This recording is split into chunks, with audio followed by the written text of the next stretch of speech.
prime time for it must be a Wednesday, but baby, it's always a Wednesday around here. Patrick Bringing it Harris back. with you, Will Ortner next to me. Yes, Schultze sir. on the ones and twos. Joe's Hi. not here, so say, let's go. There we Let's go. go. I'm very excited to be here on a Wednesday. For a better part of a decade of my life has been 1080 The Fan. Yeah. And now I can finally tell you that I'm back to it. Back to the Wednesdays. Oh, the hotkeys aren't I playing. can't find it. That's okay. Oh, I thought you clicked it. No, I can't find it. That's fine. What sound? I'll make the sound. I'll do it. No, you're good. Okay, fine. I was going to say, are you doing the like... No. That's Brandon's dumb That's a stuff. thing. I don't know. I don't like to steal ideas from people, See, that's my... I don't like to, but especially I dumb will. ideas. I don't know. I'm just dude, joking. I was going to love say, you, I Brandon. think that's a really good idea. But I'm also a child of the early 2000s. Like every big song when I was, first grade through fifth grade has some sort of like... See, I have taken a new page out of Will Ortner's handbook. You're That gaslighting? if it's a good idea, I will gaslight you into thinking that I had that idea There before you you. go. Do you honestly depend if the idea comes from after 1997? You could probably gaslight me into believing that you created the idea. Like, Ooh, yeah. I thought Scary Movie came up with the "Wazza." Like, I thought that was Scary Movie. I didn't realize it was a Bud Light commercial. Really? Really? That's kind of sad. No, That came out when you were a kid, while it was Nope. literally on TV. no, You don't saw it. remember it. You Nope. don't remember it, but Don't you saw it. remember it. Not at all. Like, I think my first like beer commercial that I really remember is like the Coors Light Silver Bullet Train. Like that is kind of where I first remember beer commercials. I don't remember the frogs. I guess the Clydesdales, Bud. but they always do. Bud. Right? Yeah. Nice. Yeah, I don't remember that. That's all past. I was having lunch with my father-in-law and my wife today, and he was asking me, because the wife said, Patrick's filling in on Primetime today.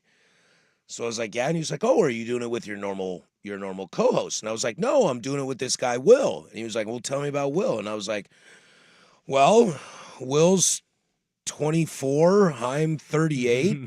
Will's 6'5", I'm 5'6", and his just like eyes just got huge saucers. He's just like, whoa. It couldn't be more opposite, except for the fact that we're both bald That is true.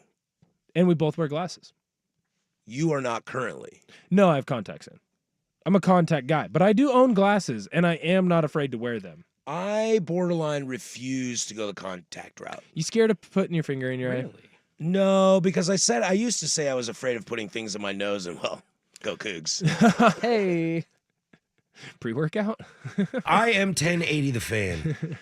Yeah, no, I think I'm just, I don't like that they're disposable, the waste, paying money for all the time. Like, I Yeah. bought these glasses once, and now I can see, and Yeah, no, I get it. But, like, I don't like getting sweat on my glasses or anything like that. Now, there are photos of me with rec specs. Like, I was a sports goggle guy for a while. Ooh, Because yeah? when you're a middle schooler, they don't let you go contacts. Like, you're not allowed to go contacts until about high school age. Really? Or at How least- would they know? Or at least I wasn't allowed to. Why or wouldn't I you just didn't. do it and not tell anybody? I don't know. I didn't. I just didn't go that route. So there are photos probably from like 6th grade to 8th grade. I am sports goggled, Kurt Rambis'd up. And I've got like, it's not a mullet, but it's pretty darn close. It's like Bieber hair on the top That and then tracks. long on the back. It's close to a mullet, but not quite. Maybe I'll go find a photo. Well, no, my profile picture on Twitter. That's what I look That's like. it. That's I'm, it. I'm a big Reddit user, so I Mhm. scroll through a lot of stuff. And I saw somebody the other day posted on the Blazer subreddit asking, what kind of goggles does Scoot Henderson wear? Just like I might, pick up games at the Y or whatever you're doing. I wanna dress I like need to Scoot. see, maybe I want to buy some really rad goggles like Scoot. So the question is if you are an NBAer, all right, and we're going to be a little heavy NBA today, so maybe this is a nice kind of seg into that. If you are a visually impaired person, Right, like right, the right. two of us are, Right.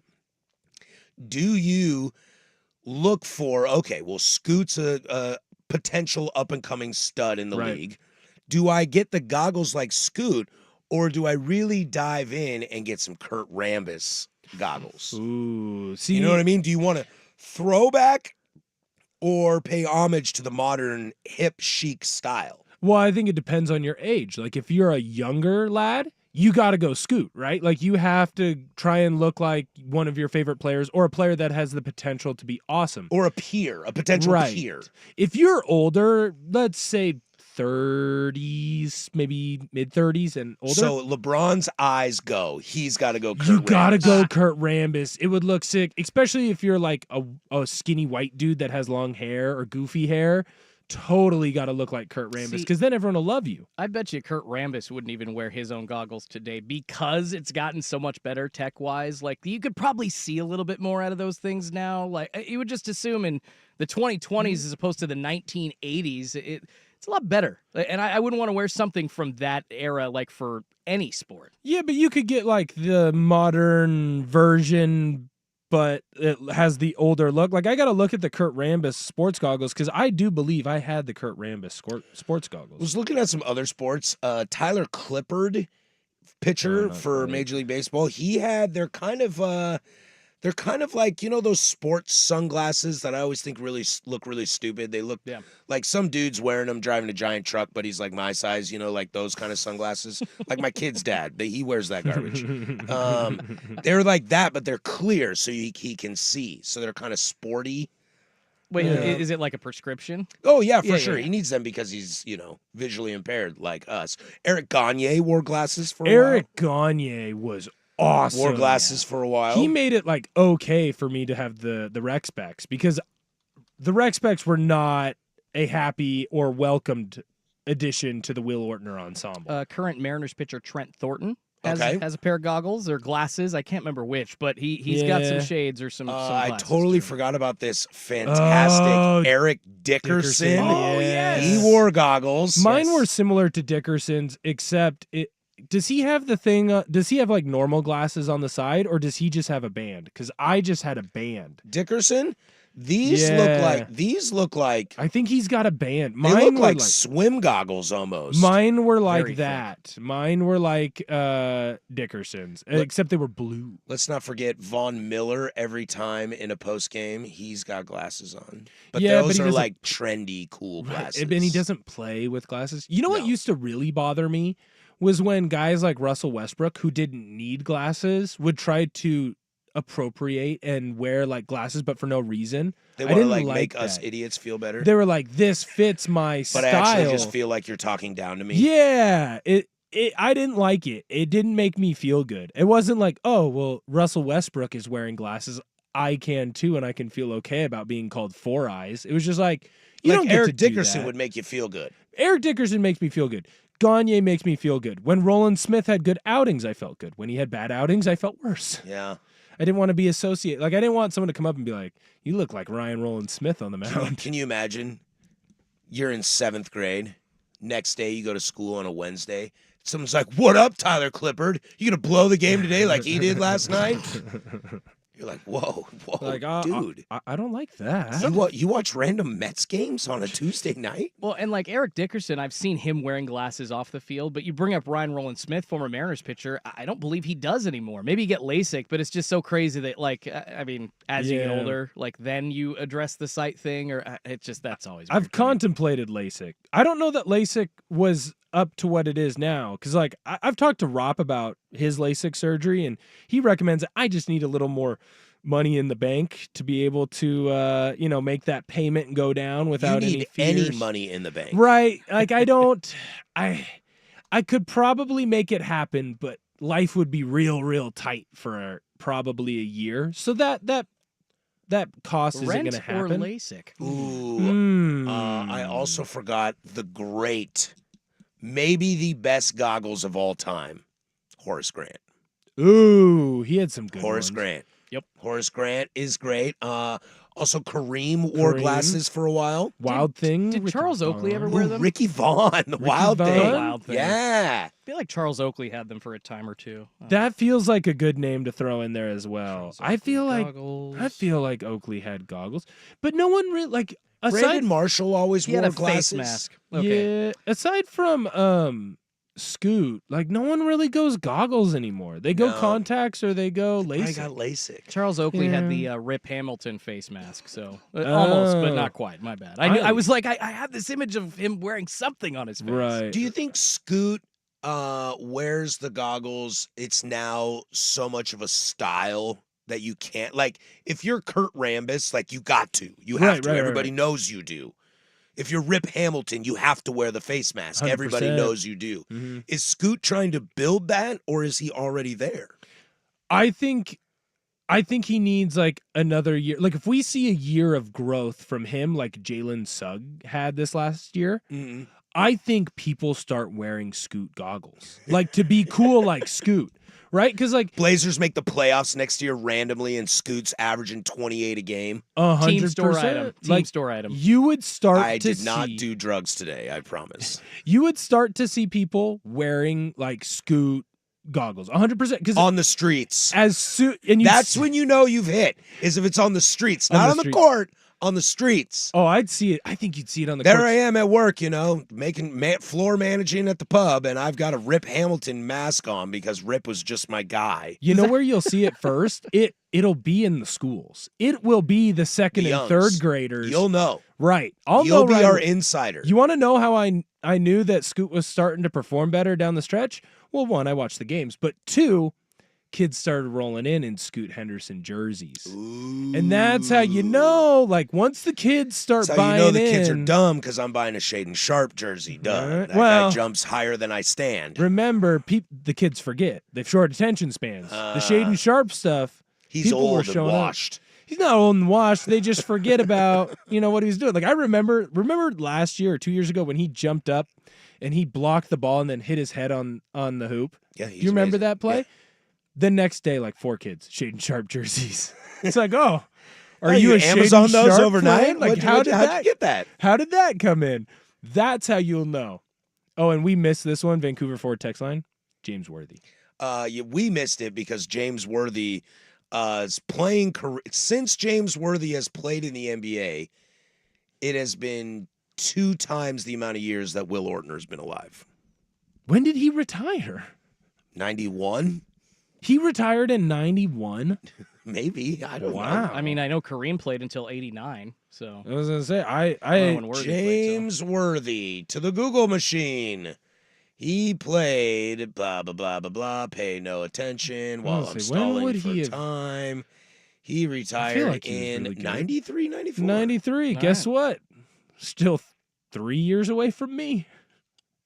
Still 3 years away from me showing up into this world. So if you're feel wondering sad. why Will glanced over, see how I'm gaslighting to Mhm. make sure it doesn't sound like I glanced over Right. it too. No. Hey, I'm willing to take the fall on this. If you want to throw any like old people things that I should know but I don't, you just throw them my Just way. throw him Will's You way. just blame me.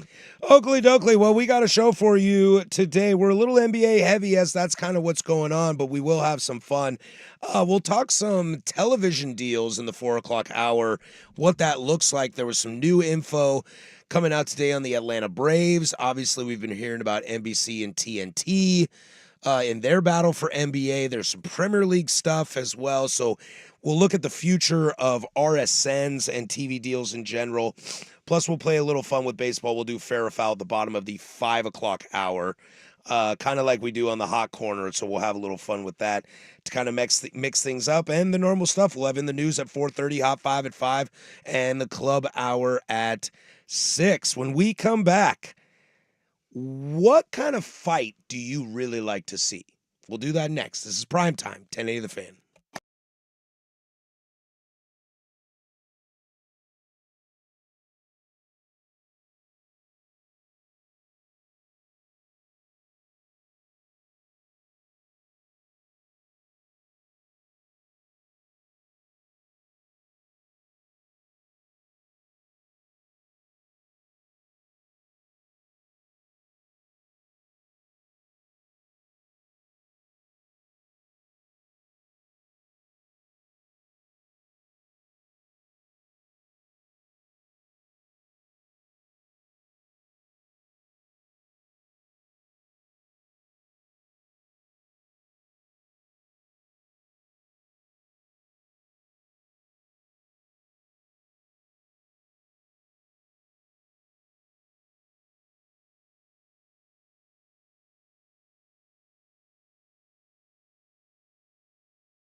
319 here, Portland Sports Leader. Don't you forget it. We are live from the shadows of the historic Fremont Bridge. Patrick Harris, Will Ortner sitting in for you. Isache will be back tomorrow. Big Zook will be back on Monday, I believe, as he is cocktails, Mai Tais on the beach of St. Lucia, I believe. That's got to be so beautiful. I wonder how much it costs to get out there. Because you know how, like, some of the Caribbean spots, they're a little cheaper? Like, isn't the Dominican Republic, like, pretty cheapish to get out there? I'm not sure, but don't drive. That's what I know. I would not drive. Although There have been too many baseball players in my life that are dead from driving in the Dominican Republic. Oh, driving in. I was like driving to. I was like, yeah, there's water there. Well, you're not going to drive there. Although I've seen this like Chinese car on Twitter that can drive on water. So if I can get that shipped over here with all my money, I'll be at Cuba in no time. So there's this car and it runs on water, man. I'm going to Hawaii this weekend. Oh yeah, how much you get your plane tickets? I'm driving. Driving. Yeah, they can't trick me with those overpriced plane tickets. I'm driving. You seen all those issues they've had in the airplanes? Life's I'm not doing good. that. Life's good. Poll question for today. The poll question, which you can find on 1080 The Fan at Twitter.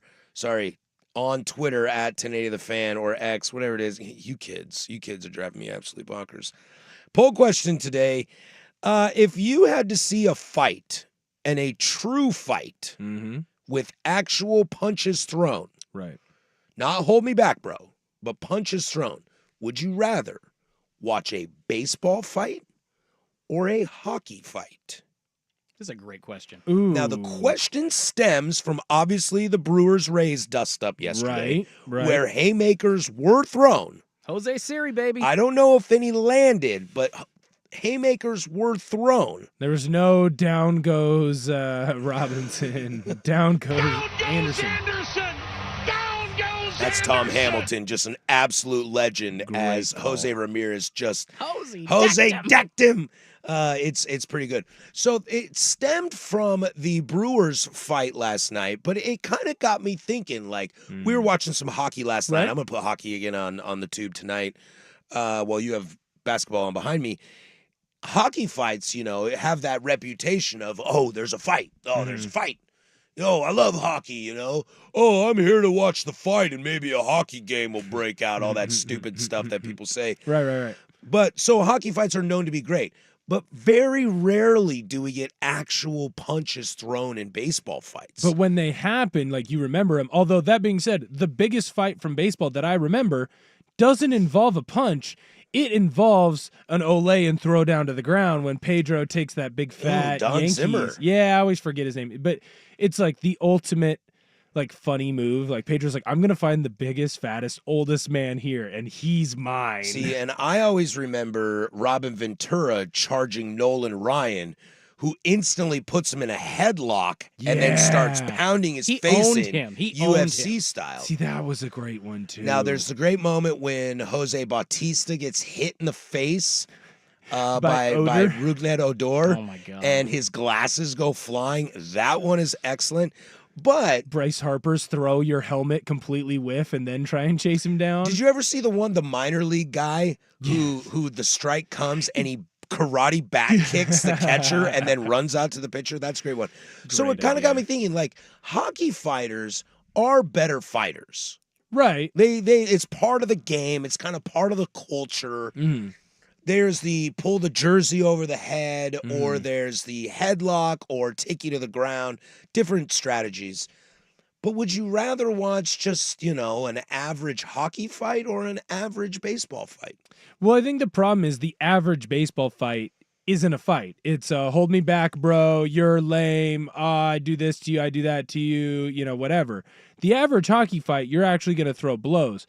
Now, when you get the actual brawl, I think the baseball brawl trumps the hockey brawl, barring it involving goalies. Because if you have the baseball brawl, you've probably got 2 or 3 pitchers in the mix. You've got, catchers coming from the bullpen. You've got batters coming out on the field. Like, Yasiel Puig coming out and trying to fight like an entire team when he was on the Reds, like that was fantastic. That's really funny. But if like Aroldis Chapman, who can throw 105, throws a punch at Jose Altuve, who plays second base, that's not really a fair fight. 5'6", by the way, too. Probably almost a full foot shorter than Aroldis Chapman. Shout out P. Harris, 5'6", great length. And can I add quickly, by the way, that the bullpens running in during a MLB fight is the most hilarious thing ever because they're never initially involved, and it is just literally these guys running in to do what? Fake yell at each other? I always feel like They're the get back guys. I always feel like the bullpen guys, when a fight breaks out, they turn to each other and go, hell,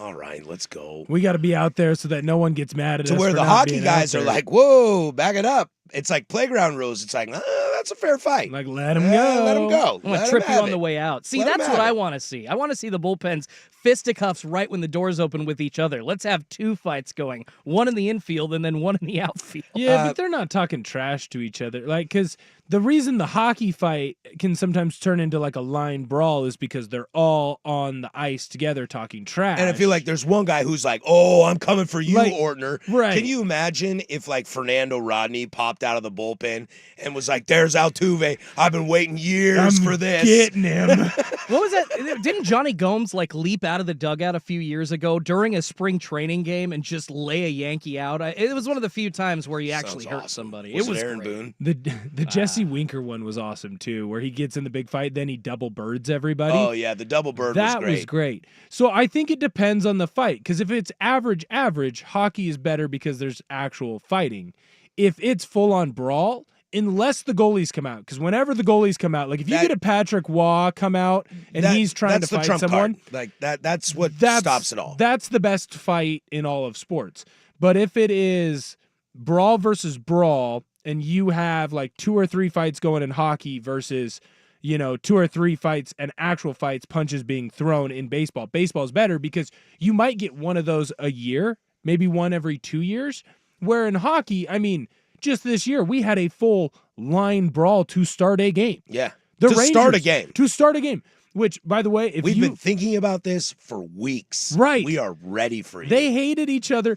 The Rangers put their fighter out, Matt Rempe, which if you haven't been watching any of Rempe's games, just go back and look at his highlights. He got called up like halfway through the year this year. He's averaging like a fight every other game. See, that's amazing. That's what he's there for. That's amazing because at the beginning of that game, all right, you're the other team, okay? Who the Rangers fight that day? I think it was New Jersey. Okay, so you're getting into a fight. So let's pretend it's New Jersey. So the Devils come out, all right, and they're getting ready to line up for the faceoff. Then all of a sudden, your star player who's getting ready to take the faceoff looks up and goes, "Wait a sec, guys. Wait a sec. This is not their first." Oh no! Ah, crap. Okay, all right, guys. Coach, We're fighting. I'm not the fighter. Can we get the fighters rotated in? Like, bring someone else. Uh-oh. I like to think Sidney Crosby's like, oh Yeah, I'm no. not doing this. Oh God, no. See, but the best is when you have a legit star like Alexander Ovechkin who's like, yes, bring on the Bring fight. it Like, on. let's go. That's the best part, though, of Rempe. Rempe's like 6'7". He's huge for hockey standards. He's like 50% on his wins. Like, he's not your traditional tough guy. He's not your traditional goon Yeah. who goes out there and like wins all his fights. He just fights all the time. He's 50%. So at the time he's getting his ass kicked by a dude who's like 6 feet tall, just working him, but he keeps coming back. Like, it's awesome. I'm going to throw just the tiniest caveat in here. If it's like peak hockey fight, like the best NHL fight you've ever watched versus the best MLB fight you've ever watched, I'm picking MLB every time simply because what you said in the beginning of this, Patrick, NHL, they're not trained fighters, but they do it a lot more often. They're used to it. It's kind of a Right. part It's of a their culture sport. thing. And when baseball fights like really get bad, it's when it's like the worst that you've seen. Punches actually connecting, multiple dudes doing that. I don't want to see people getting injured, but like seeing an actual fight, like the Mariners got into a legit fight with the Angels a couple years ago, and the Astros in the same season that they made the playoffs. Like, those are the kinds of fights I think that rule all the sports fights, or fisticuffs, or whatever you want to call them. Vancouver Ford text line 503-864-6362. Your dollar goes further at Vancouver Ford. They treat you right before, during, and after the sale. Hockey fight. Those guys actually connect on fists thrown. Baseball players are Nancy's. They swing and back up and run away. Fair. Right. We said True. that. But when punches land is kind of what we're saying here. Right. Well, and hockey is also they are trying to edge fighting out. Like, Yes. obviously fighting still happens, but it's to a much smaller degree. I mean, there's a really great documentary on like late 90s, early 2000s, the Colorado Avalanche versus the Detroit Red Wings rivalries. Go check out some of those brawls, some of those fights. Those teams were good and they hated each other and they literally had full lines of goons. Yeah. Like, you are on this team to go and fight. As the text line points out, we got one in Portland right now in Josh Davies. I hope he becomes a goon. I also like, we've got chime in from a former bullpen bro. When I was in the bullpen and a fight broke out, I always handled it the same way I handle annoying standing ovations. Does anyone notice that I'm not standing? You got to do the like. If the bullpen, if everybody's leaving the bullpen, it's like, oh, hold the door. Oh, hold the door, guys. I got the door. And everybody runs through, and then you just kind of close it behind you. You kind of Homer Simpson into the bushes. Like, I don't want to be involved That in would, this. without a doubt, be me. All right, that is your poll question for the day. You can find that on Twitter or X at 1080 The Fan. All we ask in the name of God and all that is right for Hisachi is to vote and vote hard. When we come back, there was a team last night that should have put a knockout blow and didn't, and I've got to tell you, I just don't think they're ready. But first, Schultz's with sports. Now, from the Fan Sports Desk, a Sports Center update on 1080 The Fan. First on The Fan, the first round of the NBA playoffs continuing tonight. The Celtics trying to knock the Miami Heat out at home. And unfortunately, with a 3-1 deficit in the series, the Heat have no Jaime Jaquez Jr., no Terry Rozier, and the Celtics are going to be without Kristaps Porzingis for some time. They are still a 14.5-point favorite. Tip-off set for 4:30 on TNT. You got the Los Angeles Clippers hosting the Dallas Mavericks, with that series tied at 2 games apiece after that. Luka Doncic dealing with an illness. He did say if this were a regular season game, he'd most likely sit. Kawhi Leonard already out for LA. The Mavs still a 2.5-point favorite. Tip-off at 7 p.m. on TNT. Got coverage getting going over on 910 ESPN Portland at 6:30. In the NFL, the Broncos not picking up the fifth-year option for quarterback Zach Wilson in 2025. That's going to save him almost $22.5 million. And in baseball, the Mariners could not get the sweep against the Braves. Atlanta gets the 5-2 win. The M's off tomorrow before beginning a 3-game series in Houston on Friday.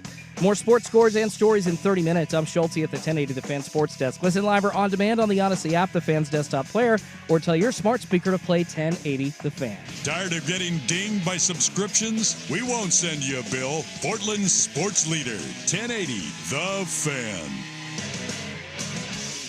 How is your home's electrical system running? Do you have any broken outlets, loose wires, sparks, or old panels that need to be checked? Right now, Three Mountains Plumbing is offering an electrical inspection for just $29. They'll send a certified electrician to your home to inspect your system. They'll also provide you any information you need and offer recommendations. It's a good idea to get your electrical system checked up on to make sure it's in good shape and your home is safe from electrical hazards. Call Three Mountains Plumbing today for your $29 electrical inspection at 503-714-6460 or schedule online at threemountainsplumbing.com.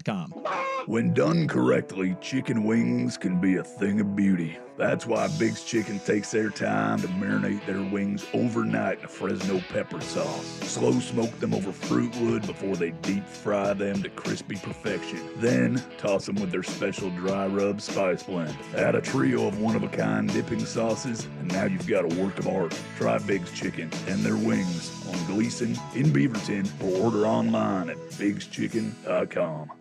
We all hear the radio ads about the IRS. They tell you to be afraid, to be scared, and they try to frighten you into calling. I'm not here to do that. Tax Relief Advocates is different. TRA is here to tell you that if you owe money to the IRS, whether it's $5,000, $50,000, or $500,000, we have a solution. It doesn't matter if you're sitting in your car, at work, or with your kids. No matter where you are, call now. 800-575-6759. Don't lose hope. TRA can eliminate or reduce what you owe to the IRS. There is zero risk to you. If we can't reduce your tax debt, then you pay nothing. Our passion is taxes and helping individuals fix their IRS problems. We have a 5-star rating on Google and an A+ with the Better Business Bureau. You don't need to be afraid of the IRS any longer. End your tax nightmare today by visiting us online at TRA.com or call 800-575-6759. That's 800-575-6759. Tax Relief Advocates. Real solutions for real people. 1 in 4 Americans have a disability.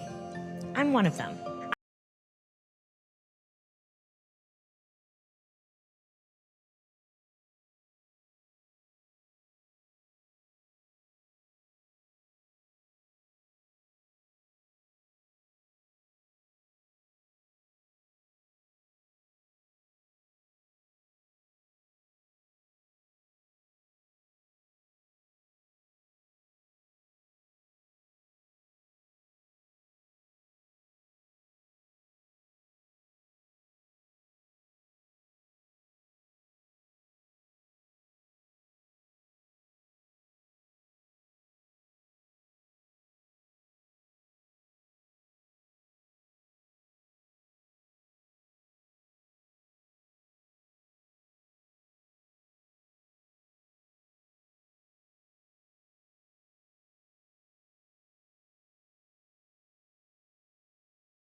All right, coming up in the 4 o'clock hour, we'll dive into TV. And can we ever figure this out when it comes to how I want to watch my sports? Just let me watch the damn game. We'll do that at 4 o'clock.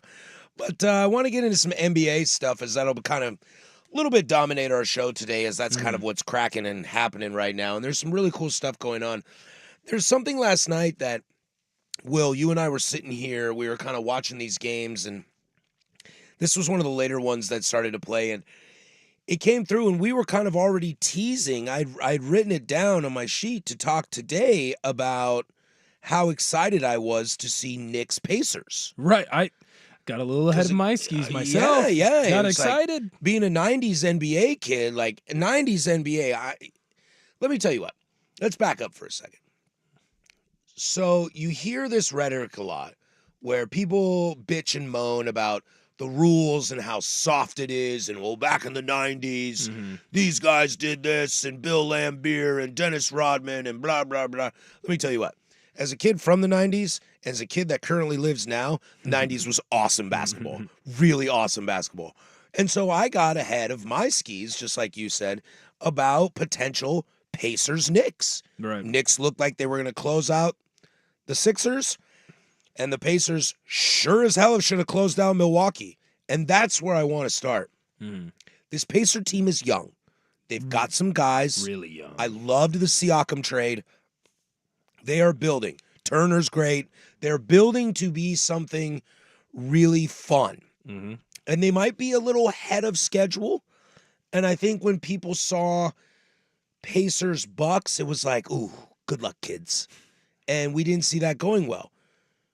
But now, Bucks are without two of their two best players. Right. And Pacers are up 3-1. And you now have the opportunity to put the knockout blow and send yourself to the next round, which would be a great step for the organization and for these guys on the team. Now, did you do it against a full-strength Milwaukee? No, but it's still winning a series. It's kind of creating culture, knowing how that works. And I can't tell you how disappointed I am that Indiana lost that game last night. Right, especially when it feels like, hey, Dame and Giannis are out. You know, Middleton had gotten banged up. Bobby Portis had gotten kicked out of the last game. Down for the count. Knock him out. So they're really, not only is this Bucks team thin to begin with, they're without their best two players. So now, like, how much of the bench are they really using? It's mostly role players. This feels like the perfect opportunity. Knock them out now. Don't let them get any life, because most of these players on this Bucks team, they're still there from the championship team. So they know at least a little bit how to weather the storm. Your Lopez, your Portis, your Connaughton. Exactly. End it. And that's not what happened. Tyrese Halliburton had one of his worst games. Like, he's not going to put up a ton of points. He's going to be somewhere between 14 and 20 points most games. He's like an across-the-board guy. Like, does Exactly. everything fairly well. His ability to facilitate and see things before they happen really is only topped right now by Jokic in the league. And that's what makes this Pacers team so good, is because he can find the open man and he always seems to hit him right in the perfect shooting spot so they can just come up and get good shots up. But this was the worst game from Halliburton and from Siakam, their top two players. I feel like when you look at Siakam, he shoots below 50%. He only has 1 3-pointer, 12 points. He has a plus minus of minus 18. When they were winning games, when they won their first 3, they were winning them because Pascal Siakam was going out and dominating these games because he's been there before. Everyone else on the Pacers, this is their first real chance at being in the postseason. Pascal's won a title. And so he can kind of take that leadership role of this is how you need to perform in the postseason. And it almost feels like they all went, we got 3 shots at it. We had a bad second quarter. Third quarter, we started out rough. We're good. We'll go win in Indiana. And this is the kind of stuff that just absolutely drives me nuts about the NBA. This is why I find this sport at times to be very difficult to watch. Right. This sport is so high and so low that it's almost like Indiana walked in this game. And yeah, to your point, either said, we got 1 of 3, we'll figure it out. Or tonight they walked in like, losers, we got this.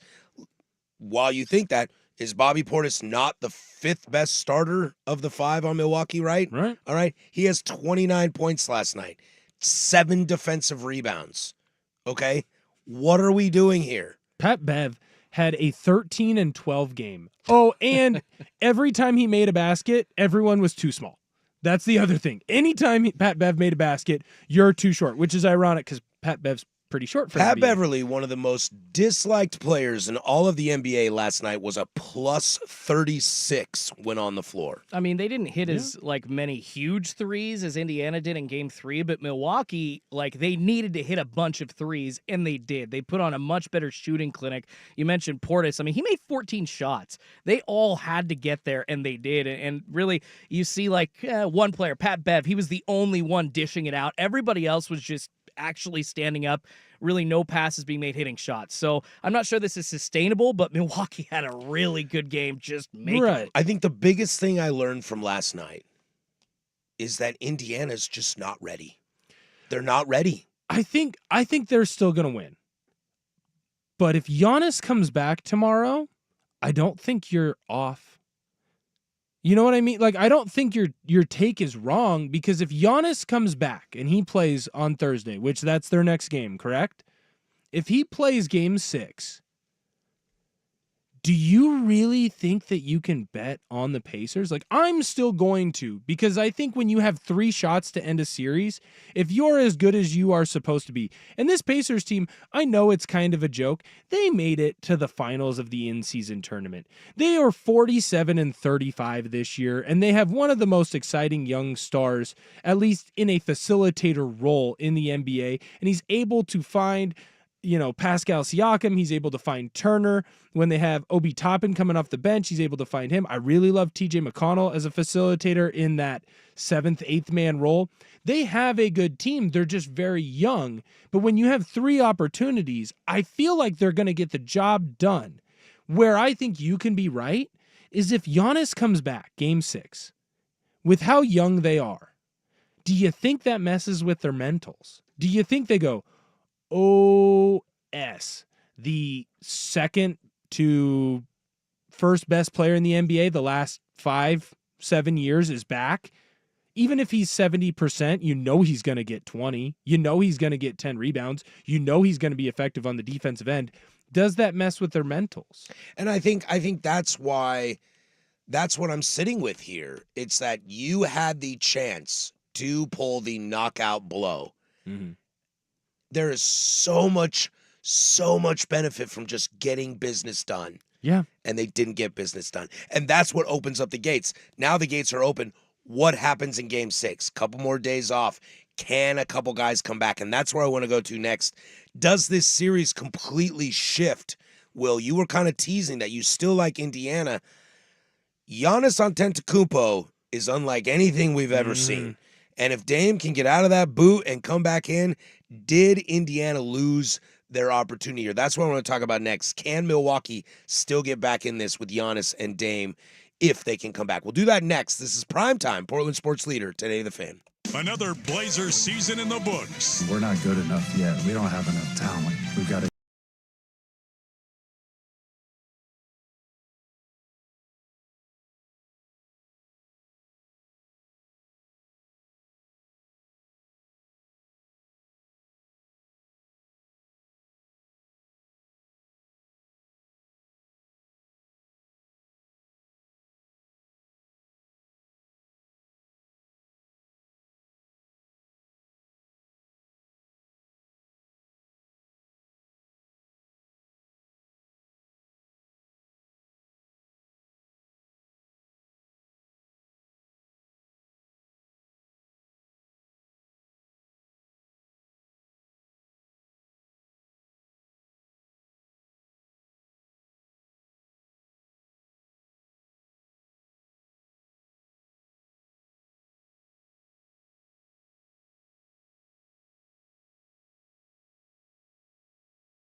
In the place like the flick of a switch. Well, my mama told me there'd be days like this. Coming up in the 4 o'clock hour, we'll dive into some RSN TV deals and how that's affecting a lot of major sports. Plus, we'll do fair or foul at the bottom of the 5 o'clock hour, a little hot corner throwback there for some funsies. But I've got to share something with you, too. I have a very, very important announcement to share with you. I was just in the kitchen here at an Odyssey station. With Dinah? And you know the basket that's been sitting in the center of the kitchen since we've been here, full of almond rokas? Yeah, the Eat Me basket. Yeah, the Eat Me basket. You know how it's been almond rokas forever? It's been almond rokas for a long Ooh, is it time. a switch? I'm here to tell you that basket is currently empty. Wow. Finally did it. I'll tell you what, we didn't finally do it. I know where the almond rokas are. No, there's more. There's a lot more. You guys have no idea. Yeah, you guys have clearly not heard of the wellness room. The wellness room with all the Celsius? They hid almond rokas in there? The almond rokas are down below. Damn it, Ortner, hold that to yourself. No, I want the almond rokas gone. I don't want to be Here's tempted. the situation. I don't want to be tempted by their venom. I don't need it. Too many people just eating too many calories. I want other people to eat the almond rokas because then I will, and I don't want to. Like I'm a I've big. had two. The best part about being the most part-time of all part-timers at this station is that I am not sick of almond rokas. See, I have this theory of if I don't buy it, I won't eat it. Like I have a huge sweet tooth, so I don't buy candy or ice cream and put them in my house. The problem is when I come to a place of work and there's delicious almond roka around all the time, I don't have the willpower to say no. So I just have to stay away from the wellness room. Unless I go in and grab Celsius, which I see you have every single day. Not every single day, but I want to be Just 'cause I energetic wasn't for the fans. Here earlier doesn't mean I didn't see you have one. I want to be energetic for the fans. It's a performance enhancer. Is there anybody that works for 10 of the Fan that's here less than me? Am I that lazy? I think Will Darkins. It's like once a Saturday. Ooh. Yeah. He's the ultimate part-timer. Will Darkins. Darkins is here for probably Does he about produce? 2 hours. For 2 hours, yeah. Oh, that means he's here Well, 15 minutes 3. before me and 15 minutes after me. Oh, there you go. I was gonna say he's like, Suck it, loser. well, and then he's got the golf show too. So sometimes it is. He does 3 the golf hours. show too? He's got to produce the Oh, golf it's show. over, dude. Nope. It's over. It's you. It's you. over. Patrick wins. It's You're over. a It's winner. It's over. I am 1080 the Fan. Just telling you, I'm the best here. All right, we were talking about how the Pacers completely essed the bed last night in their chance. What does this look like? Will and I were kind of talking about this during the break, and feel free to chime in the Vancouver Ford text line, 503-864-6326. I worry this is the reason why I really wanted them to win last night, because Game 6, now I know he's not going to rush it back because he's a superstar, but can't you see Giannis using this opportunity to kind of come say, back. okay, they need me. We got a shot. If they lost last night, Giannis goes, it's okay. Dame's hurt. I was hurt. We'll call this a wash. We'll be back next year. Boston's on this run. Whatever. We won't deal with it. We'll go home. Now it's kind of like, Maybe. You got to be real careful, though, because it's that soleus strain, which most people don't realize. There's 2 muscles in your calf, and the soleus is the one that is connected with the Achilles. It's the same injury that KD had right when he tears his Achilles. Okay. That being said, if there was any superstar who was going to do it, it would be the Freak. It would be the Greek Freak, and he'd be able to do it well. But I think this is why you can see the difference between a team that's been there before in like the Denver Nuggets and teams that haven't quite been there or aren't quite up to that same caliber of skill as the Nuggets in the Knicks and, of course, in the Indiana Pacers. The Nuggets, if they lose that game to LA, Game 5, all of a sudden there's some life. Right. There's Right. some breathing room. And you're giving There's- a guy like LeBron life, like a bona fide Exactly. superstar. There is momentum. Mm-hmm. Stuff is starting to build. But if you win, you end it. It's done there. You get extra rest time. You get about a week of rest before your next game. You get to prepare for your next opponent. Oh, by the way, you don't have to have that extra game or extra 2 games of wear and tear. Maybe there's some fighting. Maybe someone gets hurt. Not that, you're Right. rooting for that. But you need to finish series early, especially in the first round and second round, so that you don't have as much wear and tear. That's why the Nuggets won a title last year and are one of the favorites this year. And that's why Indiana and New York, they're young and they're on the rise, but they're not a real title contending Exactly. team yet. Like I think Boston tonight, they're playing Miami. Should settle it. I think they end it because they know what they have to do to get back to the NBA championship and possibly win one. And I'm not one of those believers. You know how I think a lot of national pundits love to talk about, especially Laker honks. I'm sure Cowherd did it this morning. Watch out for Denver. Denver's vulnerable. the Lakers played a really tough series. No, dude, you lost in 5. Did it take 2 Jamal Murray shots at the buzzer? Sure, but guess what? Guess who's playing tonight? Right. Other people in the Western Conference. Guess who's not? Denver. Mhm. I'm going to take it. Right. I don't believe in that. Like, even if you have these close series that end early, I don't believe that has wear and tear on you. Right. I truly believe in the NBA, which is the most coddled, fragile people in professional sports. They love their days off. Mhm. And if you can end a series, you end it. Right. The other thing I think too with that is they were all close games, but they were all the same. The Lakers jumped out to an early lead, and then slowly but surely Denver brought them back and brought them back and brought them back and then won. If it was they got hot and had a 20-0 run in 2 of the games, or it was close because LA brought them back, that's not what happened.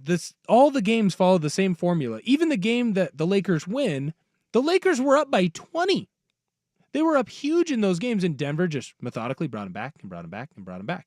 So I think that shows you really the difference between the true title contenders and the teams that are pretty good or might make the Eastern Conference Finals or Western Conference Finals, but aren't real title contenders because they don't know how to put their foot on the other team's throat and twist until they're done. Yeah, right? we saw that with New York and Philadelphia, and we'll get to that New York-Philadelphia game in the 5 o'clock hour. Tyrese Maxey. This is how it goes in the NBA. Teams like Orlando are cool stories. Teams like Indiana are cool stories. You don't win titles by being cool stories. You win titles by stepping on the throat. By being vicious. And Denver got outplayed, like to your point, Denver got outplayed in game 4 and game 5 for 3 quarters each. And when they had to, stepped on the throat, and bye-bye Lakers. And they knew how to win. And that's what Indiana missed last night. And now you're letting Giannis come back in. And who knows, maybe Dame shows up. If Giannis comes back in game 6 and does superhero stuff, which I wouldn't count him out to do, right. If you get to game 7, now you got a shot that Dame can come back. And Right. if Bobby Portis and Chris Middleton and Pat Connaughton, who had like 32 minutes off the bench last Playoff night. Pete. And they know how to win, and they're not afraid to be gritty. Pat Bev, what he can do defensively. I know people don't like him. What that guy can do defensively and how he can play unselfishly Boy, he pissed on the me off offensive last side. night. Look, man. I was like, I hate that guy. A lot of people hate him, especially because he's one of those guys where if he's on your team, you love him. You hate him if he's not. I But said last night, if he's on your team, you hate him. And if he's not on your team, you hate him. If he's on your team, you kind of hate him. You're like, I can't wait till he leaves. But you know what he's really good at? He's really good at winning. And that's why he still is playing. Oh, and he sold television last night. Yeah. You know, You tuned hitting in. shots and kind of shimmying on the court in Right. front of people. You're too small. He's That's very what gets smart. eyeballs. Man. He is a really smart player. And if you're Indiana, you can't let this get to 7. See the Pat Connaughton, you're right, he's coming off the bench for 32 minutes, but that's kind of the problem Milwaukee has compared to a Denver who is so complete and so deep. Milwaukee, like, they don't really have anybody that's coming off the bench to offer, at least during the playoffs, these huge numbers that they need. All their starters last night did great. You know, if it weren't for 2 of their starters hitting 4 threes, they wouldn't have won. In Denver, they won their 4 games against the Lakers in like 4 different ways. Jamal Murray shot horribly in the first game, still ended up hitting the game-winning shot, and it was like every single game ended up being a different formula for Denver to get the win. Milwaukee just can't do it. Yeah. All right, coming up in the 4 o'clock hour, let's get into some RSN stuff and TV contracts as things are getting a little wild. Plus, we'll have in the news at the bottom of the hour. Also, shout out to all our YouTube people, youtube.com/1080am The Fan. I just want to say I love you all. That's all. Loaded second hour. Don't go anywhere. Primetime, 1080 The Fan.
Primetime. If you're missing the first hour, you can download that at 1080thefan.com or the Odyssey app, wherever you get your podcasts. Patrick Harris, Will Ortner sitting in for the boys as Roppy is chilling at home, and the big Zook is, I believe, on a beach somewhere with a Mai Tai. I hope he's got the all-inclusive. But don't worry. For all of you people who absolutely love me, Isachi will be back tomorrow. That's right. I think it's him and I tomorrow. I think it's you two tomorrow. If my email is correct. I think I'm back in the producer chair. Although he might bring someone in. I don't know. So you're stuck with us for the next 3 hours. Don't worry. I hate it too. It's okay. A lot of bald action.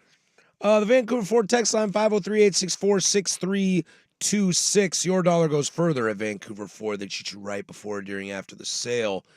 VancouverFord.com. I got me a 2022 Ford Bronco Sport in the parking lot I got about a year and a half ago from them, and they're absolutely fantastic.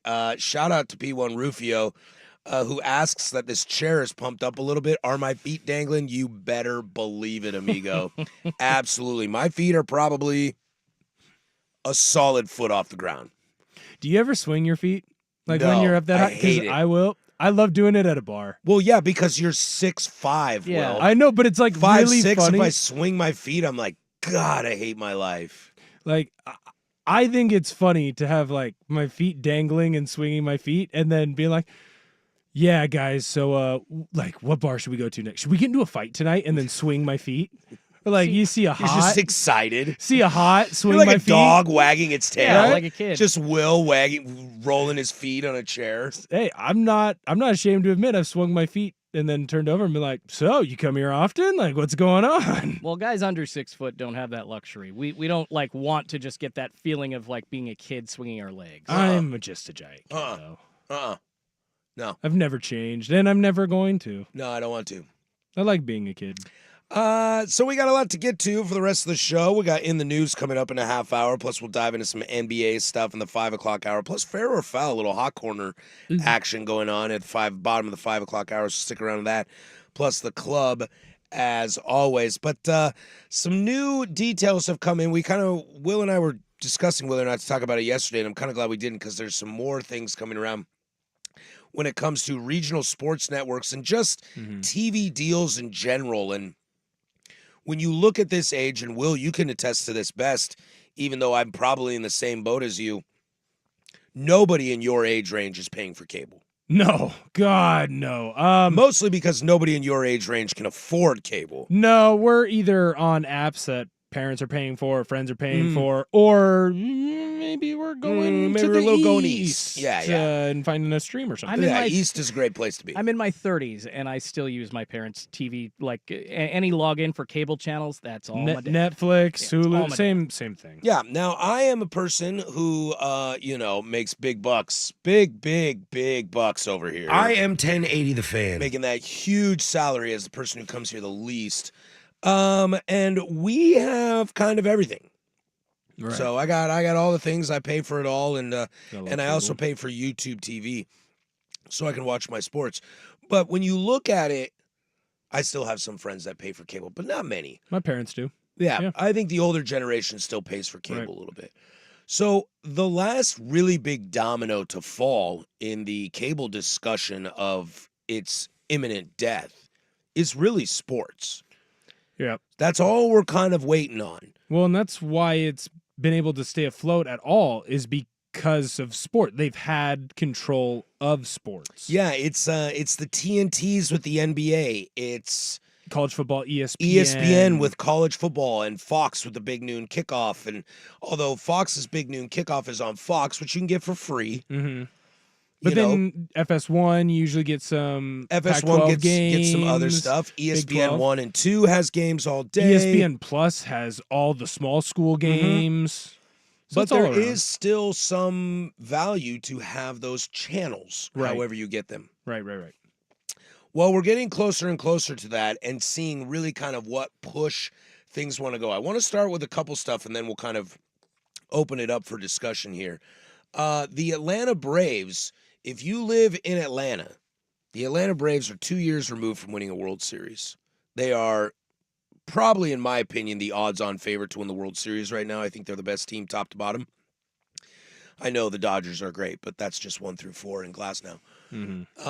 The Braves are one of, if not the best team in baseball, and you in Atlanta can no longer watch them if you are an Xfinity owner, because the Bally Sports Group, which is Diamond, have screwed this thing up so bad that as they're in their middle of their bankruptcy stuff, they are now in a battle with Xfinity, Comcast, who have now said, kick rocks. We don't want to deal with you. Which worked so well for the Pac-12 network, where they only were on Xfinity. Right. So we've got this. The next situation is NBC.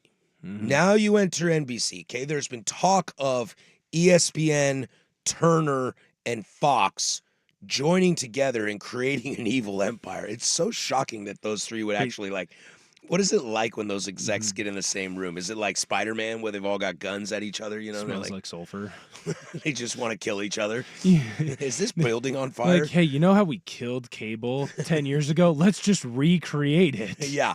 But under our own vision. We just talked about this. Stealing ideas. Yeah, stealing ideas. But there seems to be somebody who's felt a little left out of that discussion, and that would be NBC. NBC, rumors are swirling that NBC is courting the NBA with a $2.5 billion media deal that would dismiss TNT from its current product. Well, and I feel like that deal ends at the end of the 24-25 season, so next season. I feel like NBC has to do this, because think about it. What does NBC have sports-wise? Like right now, most of what cable TV is being watched is sports. Yep. And the stuff that isn't being watched. And I think 24-hour news, but I get my news from Facebook because it's true there. Right. So most of what's being watched on cable, it's sports, and it's not really the TV shows anymore. So when you look at NBC, what does NBC have? You have Notre Dame Irish football games, a Saturday morning baseball game. You have a Saturday morning baseball game. They did get a playoff game. You have a Sunday night football Sunday game. night football night in America. That's a big. You got some. Do they still have they had Big Ten football last year too, at least on Peacock? That's right. You got So- big, but you get one game. You get one Big Ten game. So this is piecemeal. They've got And then you WWE. have the Olympics. They've got WWE. You're also forgetting a big one. EPL. They have Premier League. Right.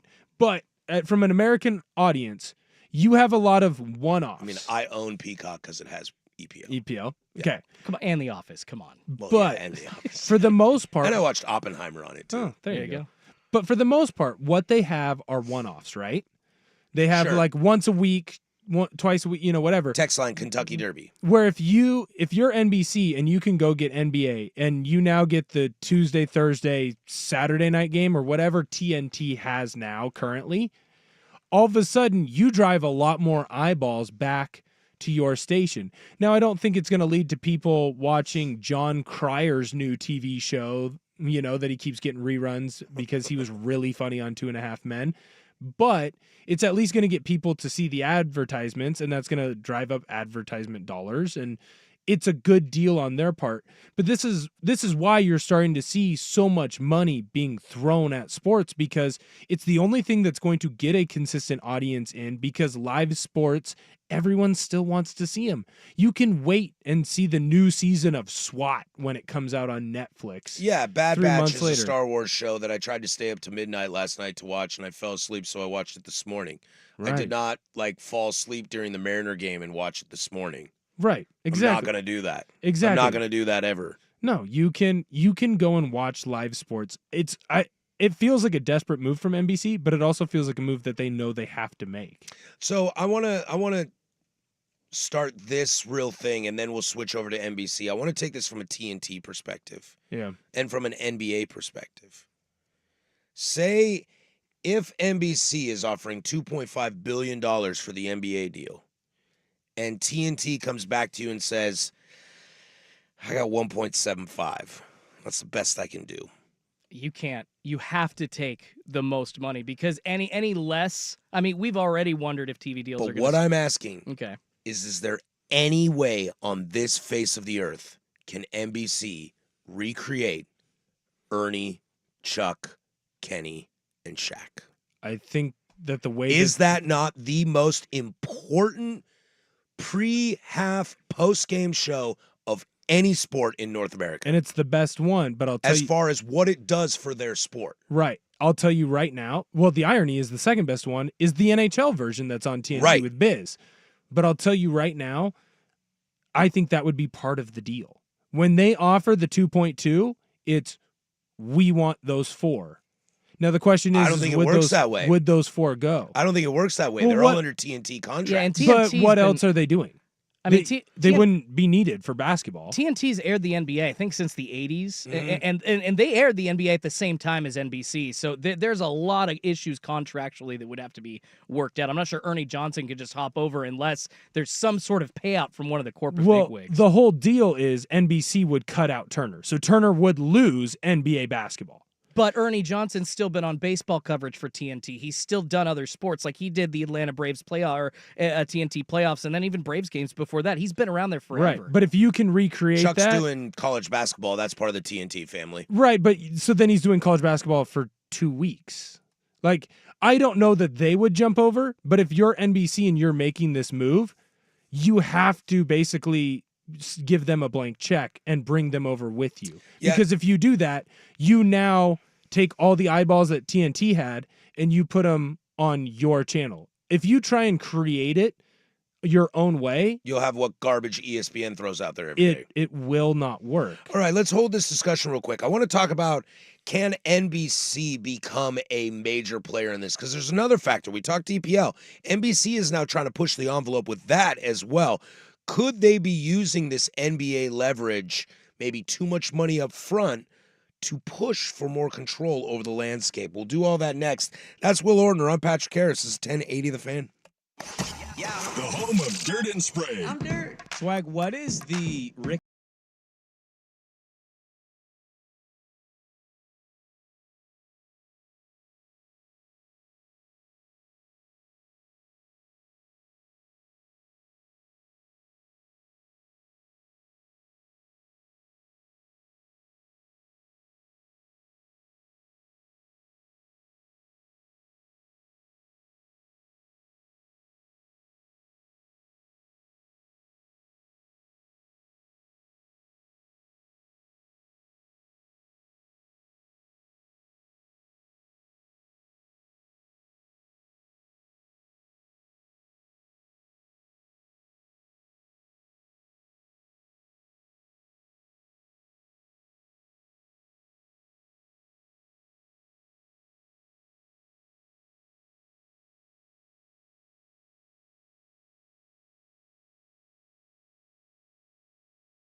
To play some basketball. Dun, dun, dun, dun, dun, dun, dun, dunk it, yay! It's a great skit.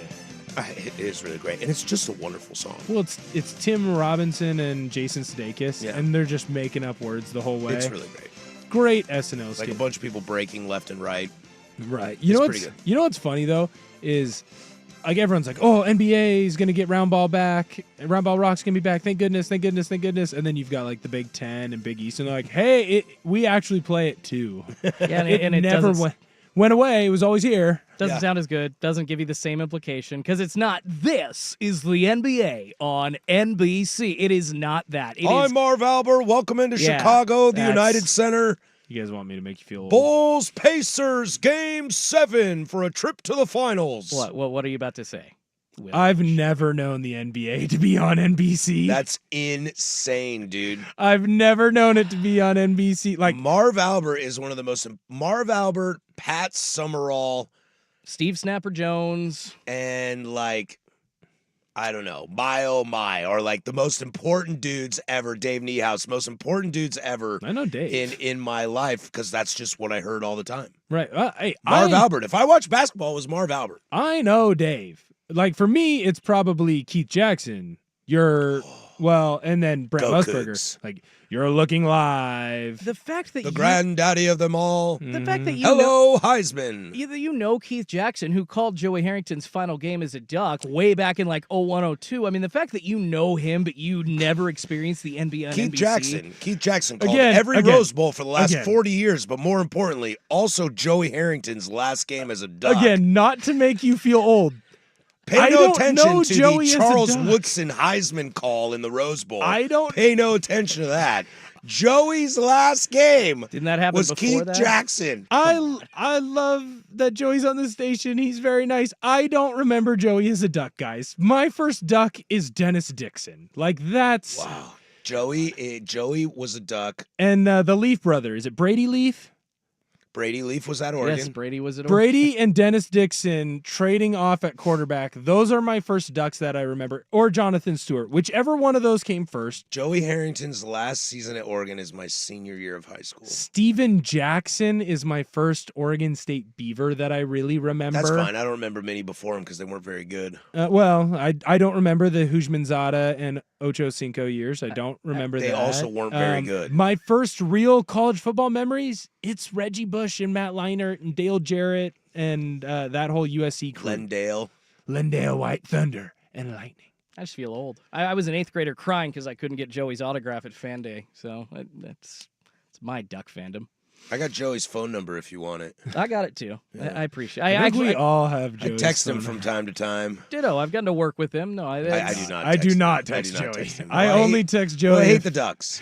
If Rob says, hey, you need to text Joey for this, I text Joey. Otherwise, I don't text Joey. Rob, hey, Patrick, can you text Joey? Yeah, can I borrow your phone? Joey might be the answer to who's the most famous person in your phone, and it's probably I Joey. think he's the most famous person in my phone, too. It's Joey or Gino. Either Gino that, Toretta. Either that or it's the voice of the pilots. Ooh, the great Jason Swigard. The great Jason Swigard. Also, PA announcer for the Hillsboro Hops. That's right. I had a phone number with Bill Walton's. Like, it was his voicemail, but I never, ever got a call back. It's over! Yep. We think. That was such a great call. Yeah, who else? Oh, I might have Anthony Newman. I got Anthony Newman. Got cute. Do we just have the same people's phone numbers?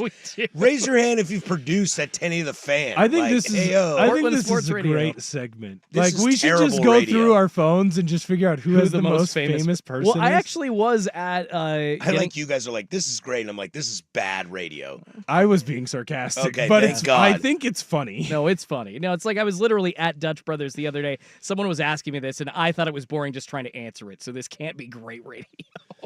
Like, how cool are you? Well, I have this person's phone number.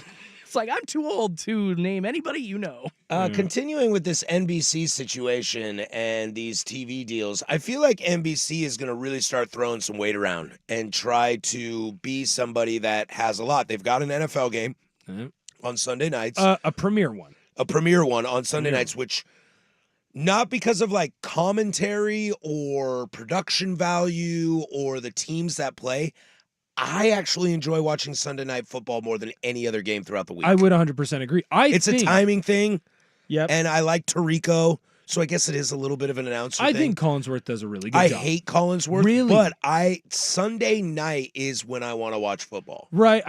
What I do think, like, I went on a whole thing about how they have 1-1-1-1-1. They have clearly gone with a quality over quantity type of model, and it's been successful. Like, I think that they put on a great football game. They had a Peacock game that I watched. Right. I think that they did a great job with all of that stuff. That being said, I think they realized that they need more, which is why they're making the move for NBA.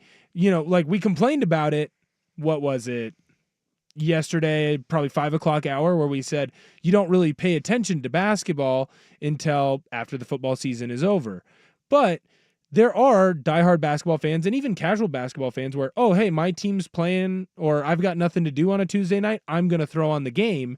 And if you're the carrier that has the game and you have the Tuesday, Thursday games or the Tuesday, Thursday doubleheader, that has to be huge when it comes to getting viewers in and being able to sell that advertising money that NBC clearly wants now because they're not getting it from the TV shows. Gone are the days of millions and millions of people tuning into your Thursday night comedy shows of Seinfeld and Friends and Will and Grace. This is another thing. The reason that sparked this thought of NBC trying to, swing it around and take control. The NBC sports exec, so they have the English Premier League. Right. He is pushing, quote, continue to push for two opening day Premier League matches to be played in America. Good luck. I don't think they're It's coming not here. going to happen. They won't. It's the They English won't do Premier it. League. They're going to play in England.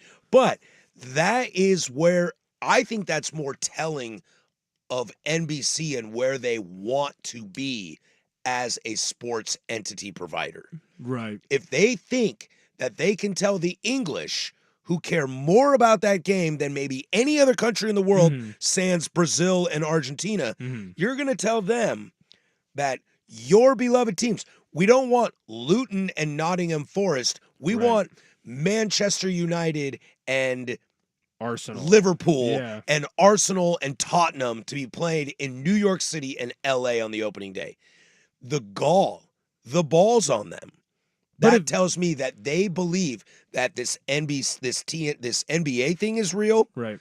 And their continued agreement with the NFL, the Olympics, etc. WWE, like a lot of people watch WWE. WWE is huge. People And don't that's all on realize it. Peacock. It's huge, and WWE makes a ton of money. There's a and reason Saudis bought it. It's really smart. What NBC is doing is really, really smart. They created a quality product, and now they're going out and grabbing the things that are still out there that people will tune into.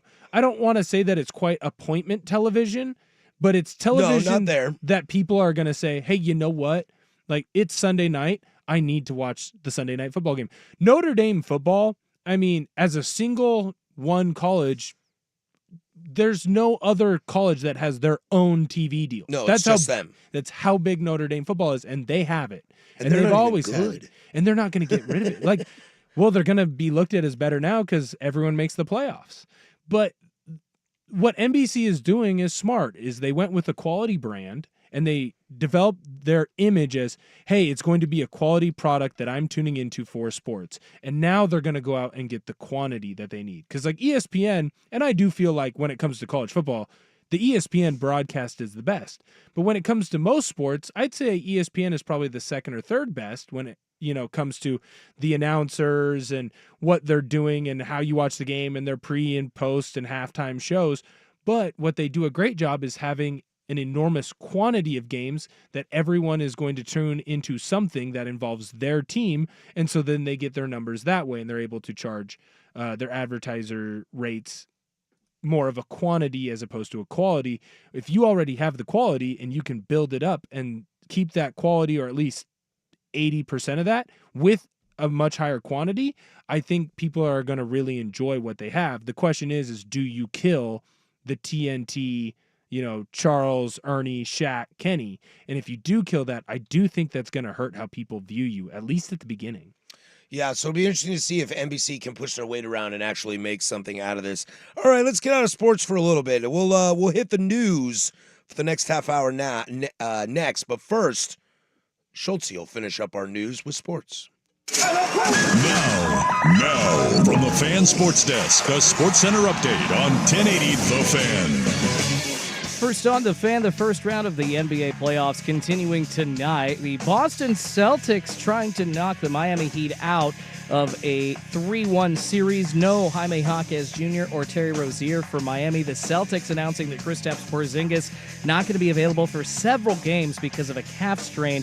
The Celtics still are 13.5-point favorites, though. Tip-off getting going in just a couple of minutes on TNT. Then the Clippers hosting the Dallas Mavericks for the nightcap. That series tied at 2 apiece. Luka Doncic dealing with an illness. He's most likely going to play, though. If this were a regular season game, though, he says he would sit out. Kawhi Leonard out for Los Angeles. The Mavs still 2.5-point favorites. Tip-off around 7 p.m. on TNT, though coverage getting going over on 910 ESPN at 6:30. In the NFL, the Denver Broncos not picking up the fifth-year option of quarterback Zach Wilson for 2025. That's going to save him almost $22.5 million.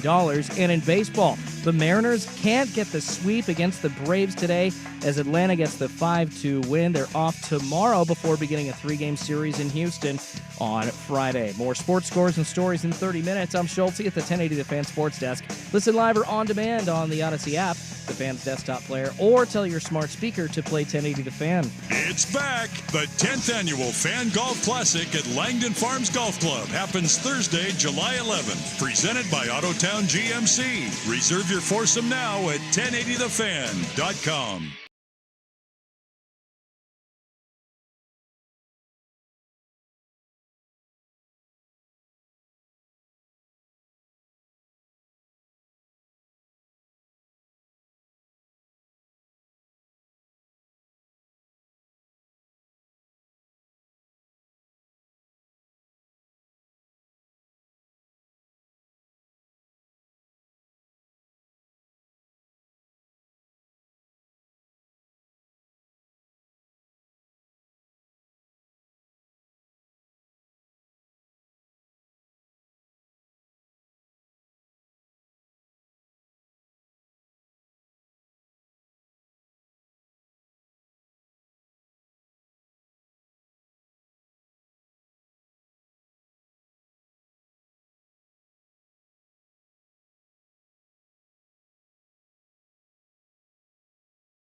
Boston looks to close that out.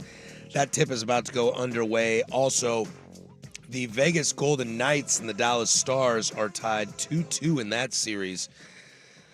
That'll hit 4:30. Doubleheaders in both the NBA and the NHL tonight. But Probably the best NHL series right now. If you're not paying Vegas, attention. Dallas. Best one, yeah. But let's step away from that for a moment. Today is May 1st, 2024. This is time for In the News. Here I am back, your weekend backups reporter with our roving travel, transit, traffic correspondent, Mr. Will Ordner. I'm cool with weathermen as well. I'll take that. I'd like to be a meteorologist. They used to get paid so much, but now you don't need the certification anymore. Yeah, that's so interesting. The certification of what? Guessing? I took meteorology twice at Clark College. Yeah, I had to take it twice. I didn't know that they even had it. Yeah, as they a had class. meteorology Yeah, no. at Clark College. Gotta I have the took it degree. twice because I didn't pass it the first time. Well, so then you probably got an American Weather Service certification in that class, I would hope, because they used to have those for all of them, but no, not now. I am now a weather expert. There you go. I You're didn't ahead have of to me. read about it online for 2 weeks. What are cumulus clouds? The curly ones. Hell yeah. I don't know. I'm just asking. I don't think they're the ones that rain. Today is National Mother Goose Day. Will, are you too young to know what Mother Goose is? No, that's like the nursery rhymes. Yeah, okay, all right. Remember, I taught kindergarten yesterday. All right. I know what's going out there. More, I'm surprised it's not National Justin Timberlake Day. I was just about to say, more importantly, it's gonna be May. May. I'm so sorry I trampled all over that. I May. apologize. You know, the story about that came out finally. What? The why he said it's going to be May instead of me. What, auto-tune? No, it was a direction in the studio by the producer. They sang it originally. He's like, it's going to be me. Producer's like, no. That's got to hit. Give us some twang. Yeah, and so he's like, all right. Sing He's it. like, Gonna I'm from be- Nashville. Gonna It's be gonna May. be May. And the It's producer. gonna be May. Well, That's it. It's not. They're not wrong. I mean, if he Banger. just said Certified banger. If he said it's gonna be me, you wouldn't remember it the way. Like when you say it's gonna be May, like you know immediately what song you're talking about. Certified banger. Great song. In Sync. Again, I do not really want to get into the politics behind this, but would it shock you if I told you most people currently occupying the PSU library are not students? Oh, they're not? Are not students. Shocking. Do the students Most know of the where the students library is? have gone home from the protests, and now, well, don't be shocked if they're going to need like a biohazard cleanup in that place. Didn't they make a deal? Like, this was supposed to end last night, and that is why I would assume the actual students have left, because they said, hey, if you leave now, we're not going to expel you. Not going to, you took part in this, that's fine. So I think, yeah, most of the actual students left last night. Good God. So now it's just filled with a bunch of Wills and Patricks. No, I'm not. I'm not hanging out. I didn't go to the library when I was in college. I'm not going to the library now. Will, you could have lied. No. I talked about this last night. Libraries are cool places, man. No, it's not the library. Remember, I am a fence sitter when it comes to this. When I'm on Twitter and I see anything where half the people are going to be upset because they're on one side and half the people are going to be upset because they're on the other, I avoid. I want no part of it, and I'm going to Of a library. No. See, you sound like you're anti-library. Not anti-library. Library's fine, I guess. Like Pro-killing people, These separate anti-education. No, pro-education. As an educator myself, pro-education, anti-killing people. The teacher filling in for this show is telling you that libraries suck and you shouldn't go to them. Everyone has a phone. Use your phone. Get a book Yeah, on your dude, phone. I'm gonna call the Hawkinson librarian and tell them should. that you think You they should. should be out of a job. No, I don't think she should be because That's she not also what it sounds like, also dude. does IT. She's great. What? Sounds like you're trying to get rid of her, dude. No, not at all. Hey, as long as she does 2 jobs, she's useful to us in multiple ways, and That we can is pay true. her as one person. Speaking of extra I don't know jobs, her salary. Speaking of extra jobs, have you been following our wonderful governor here in the state of Oregon? Although not our governor. I was gonna thank say, God. is it still Kate Brown? Governor Tina Kotek has been under more fire. Today she came out and had to apologize for basically nepotism and gaslighting everyone into making it sound like it's okay for her wife to be a high-level exec in the government. Wait, the same thing that Governor Kitzhaber was basically impeached for and removed from office for? Correcto mundo. But what's the difference now? Okay, I don't know anything. Well, they tried to create a bunch of new staff members for her wife, like a chief of staff for the first spouse. What Like, does what the kind of- first spouse do? I have no idea. Like, I know what the first lady does, or the first Right, person, okay. whatever you're doing for the El Presidente or La Presidenta. Like, Yeah. I know what you're doing there, but like the first spouse of the Oregon state governor. Yeah, man, I don't know, dude. She'd go. Are you Are you like looking for sideways teeth from prehistoric salmon? That'd be Is- pretty badass if you were. Is she doing stuff when it comes to kids' lunches at school? No, I have to believe that they are taking a paycheck, and that's about it. I look up first spouse jobs. It doesn't even say anything. Yeah, what do you do? They don't what do would anything. you say you do here? They just kind of hang. They kind of feel like the royal family. Like, this is our version of the royal family. You just need to marry someone who's going to be governor, and then you kind of hang out and get a paycheck. Coming from me reading a headline and not fully reading the story. Do you think Kate Brown's at home going, ha, losers, could have had me. Got out of this. Didn't have to deal with it. Could have had me. But she literally got the job once again because the guy that was doing this before got ousted out of the position. So it just doesn't Could make any have sense. had me. Hey, she was the first bisexual governor, all right? It doesn't say what they do. Yeah, I dude. want to know what they do. Because they don't do anything. But they get a paycheck? Yes, What? The course first they get a paycheck. spouse in Oregon gets a paycheck? of course. Is that true? Well, if you give them a job. Oh, Okay, I was just like, if gonna you're say- elected and they just start No, getting no, a stipend, no, that's no. Oh, but bullshit. she gave her a job. Trying to give her a job and stuff. Oh. That is literally what Kitzhaber did with his, I don't even believe it was his wife. It was like his girlfriend or his fiance at the It time. was just hot. Yeah, exactly. It's hot. She was swinging deals and giving influence for saying, hey, the governor's office might help you out here. Office Space is one of the greatest movies of all time. What would you say you do here? I think All you right. hang out. and, Let's talk about old people being scammed and Zaganja. More in the news next. Primetime, 10 the Fan. This is the Fan's Window into Sports, a view into today's top stories. Brought to you by Window Nation, online at windownation.com. How does winning this game and getting a couple extra days for Game 6 just affect the injury timelines, Giannis and Dame? Is there a chance that is extending this series that you guys, hope to get them on the floor? I don't know how to answer that. I hope. I think they're very, very, very close. Thanks, Doc. Appreciate that. That's Doc Rivers after the Bucks beat the Pacers to stay alive, 115-92. Is there a chance these boys aren't dead yet? No, and you know why? It's Why? because the man talking. Doc Rivers, dude, loves to I lose don't it know. in the 6th and 7th. I hope so. I hope so. He loves to find a way to lose Game 6. The Window into Sports is brought to you by Window Nation. This month, receive 50% off all window styles plus 0% interest for 5 years. Call 866-90-NATION or visit windownation.com to schedule your free in-home consultation.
I have no idea what this song is, but it is hot garbage. It's System says Champaign, Illinois. I can see that. I don't know what that is. Is that Illinois University? Definitely not the champagne of universities. The champagne of beers, baby. It's like a Miller High Life of country music. This is doesn't definitely sound not like it. country. Oh, it's a town in Illinois. I have a Miller High dude. Life once I get off the Champaign, Illinois, dude. That's where Champagne was invented? No. God. University of Illinois is there. Are they actually in Champagne? Yes. The Fighting Illini, yes. I did not know that. Champagne was created in France, bro. Like, it is not champagne if it's not in France. It's sparkling Well, wine it's- outside of France, It's buddy. special part. I knew that champagne wasn't invented in Champaign, Illinois. I don't know, man. Sounded pretty convincing to me. Whatever. Continuing the news here. Data shows that in 2023, Oregonians over 60 years old lost more than $44 million to internet scams. Yeah, that doesn't shock me. The FBI released, and get this report is amazingly titled. It is the 2023 Elder Fraud Report. Basically, there's a division of the FBI to see how many old people believe everything they read on the internet. Well, dude, have you... Right? What's the meme? Our parents told us don't believe everything you see on TV, but they believe everything they see on the internet. Dude, shout out Facebook. It's Meta, what up? It's all over the place. Like, I'm not really on Facebook much anymore, but every time I get a notification from my phone every couple days, like, you haven't seen these messages on Facebook. It's all from like older aunts and uncles, grandparents. Like, did you see this? Can you believe that they're doing this? It's like, they're not doing that. The Nigerian prince doesn't need your money. From 2022 to 2023, the number of reports rose by 14% nationwide. 14%. The total losses grew by 11% to more than $3 billion. Yes. Grandma, instead of giving money to a random person for nothing, why don't you give it to me? I want to know what those numbers are for younger, like adults, like people around my age. They got to be nothing. No, I think they're higher than you realize. No, there's some sophisticated stuff. Well, what would you be giving money to? It's not just the sophisticated stuff. It's like what a lot of people will do is they'll go online and catfish people. And so they'll pretend to, I'm a young hot woman or a young hot dude. You know, I'm now messaging you. You're messaging me. Hey, let's exchange this photo. Let's exchange that photo. Boom. I'm going to send this to everyone that you know. I'm going to post this everywhere if you don't give me money now. And that's not as uncommon as you realize. The other big one is everyone talks about crypto, right? Everyone's a big crypto bro. Or If you had a crypto picture of my this. dong and we're like, I'm going to send this to everybody if you don't give me money, I'd be like, sick, bro. Press send. Put it out there. Here's my mom's phone number. She's seen it since I was born. I'd honestly be like, good luck. Like, no one's going to care. Nobody wants to see that. No one, but it's a big difference if you are. I thought you were Are going to say hot something with else. boobs. No. I'm saying If you're hot with the boobs. But it's also like if you're 18, 19, if you're 20, 21, you're a college kid, you might not think that one all the way through, right? Yeah. You might still send them the money. I know people, they get scammed by the crypto bros, the NFT scams. I bet you that number has risen, not just with the olds, but with everybody. I see someone every other day I'm getting a follow now on Instagram or on Twitter where it's like, hey, check out my sick artwork, or look at how much money I've made doing this. People fall for it all the time. Yeah, the old people, it's definitely like the phone or something on the internet, but social media is so prevalent. It's not surprising to see like 30-year-olds getting fooled by this crap too. Dude, it sucks. Half the time it's your friends. It's like guys you went to school with that are like big into, crypto, big into Bitcoin. Jerk friends. Right. And they're like, hey, come Jerk on. friends. Like, look at what I can do with this. Look at what I can do with that. And it's like, well, I lost money too. It's like, whatever, dude. Like, you told me this was safe, and people fall for it all the time. That's not cool, bro. No, I'm learning as I get older, people really suck. Dude, people super suck. And yeah, I hate the human race. Well, as I get older, I hate it more. I don't hate everybody, because I do believe that most people are good people. But there are more and more people that I'm realizing, and maybe it's my eyes being opened, or maybe it's people are doing this more now because it's easier to do it, but they are not afraid to really steal money from other people because they know they're probably going to get away with it. You know, like You're you right. steal that money from grandma, you steal that money from your buddy. What are they going to do? Like, can they really get the police involved? Are the police really going to be able to find it and save you? I don't know. Outside of canceling a charge on your credit card or your debit card, which you can't even cancel it on your debit card, the bank has to wipe it. There's literally nothing you can do. Right. Vancouver Ford text line. This is another good one. Rental properties trick younger people all the time. People will take photos, put it up. I don't know if they're putting it up on like websites like Zillow or rentals.com or something like that, but you know, if you're on Facebook Marketplace or Craigslist, it's like, oh, hey, here's the rental. Hey, you got to pay $25 to go get a house tour. Then you get out there and it's like, oh, this isn't your house. Like, $25 isn't going to break the bank, but that still sucks. That's you not being a good person. I'm glad I don't fall into this category. I have no way in any walk of my life that I'm going to be giving random people money. I'm one of those people that in that situation, not gonna fall for that. But I've had friends hit me up for, hey, Bitcoin. It's like, all right, well, here's $10. Hey, where's my $10 you said you invested? Oh, it's all gone. All right, sick. Thanks, dude. Yeah, dude, I got wasted last night. Like, really, really glad that I gave you $10. Guess who will not be invited to my wedding? And guess who will be invited to my fist in your face? Dude, you're getting married? Sick, bro. Not anytime soon. If I Sick, keep losing dude. $10 in Congratulations. Bitcoin. I might be married right now if I didn't give so much money to my Bitcoin bros. And finally, in the news, the United States DEA, that is the Drug Enforcement Administration, is moving towards reclassifying the marijuana from the Schedule 1 group to the less tightly regulated Schedule 3. Now, if this happens, nothing really changes preemptively, but this is one of the first steps to nationally legalize the cannabis.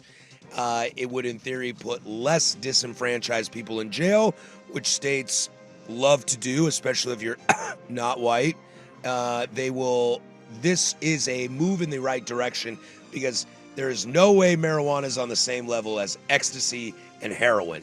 All right? Right. We can all, and methamphetamine. We can all agree to that, right? Sounds fair to me. Yeah, it's more on the same level of anabolic steroids.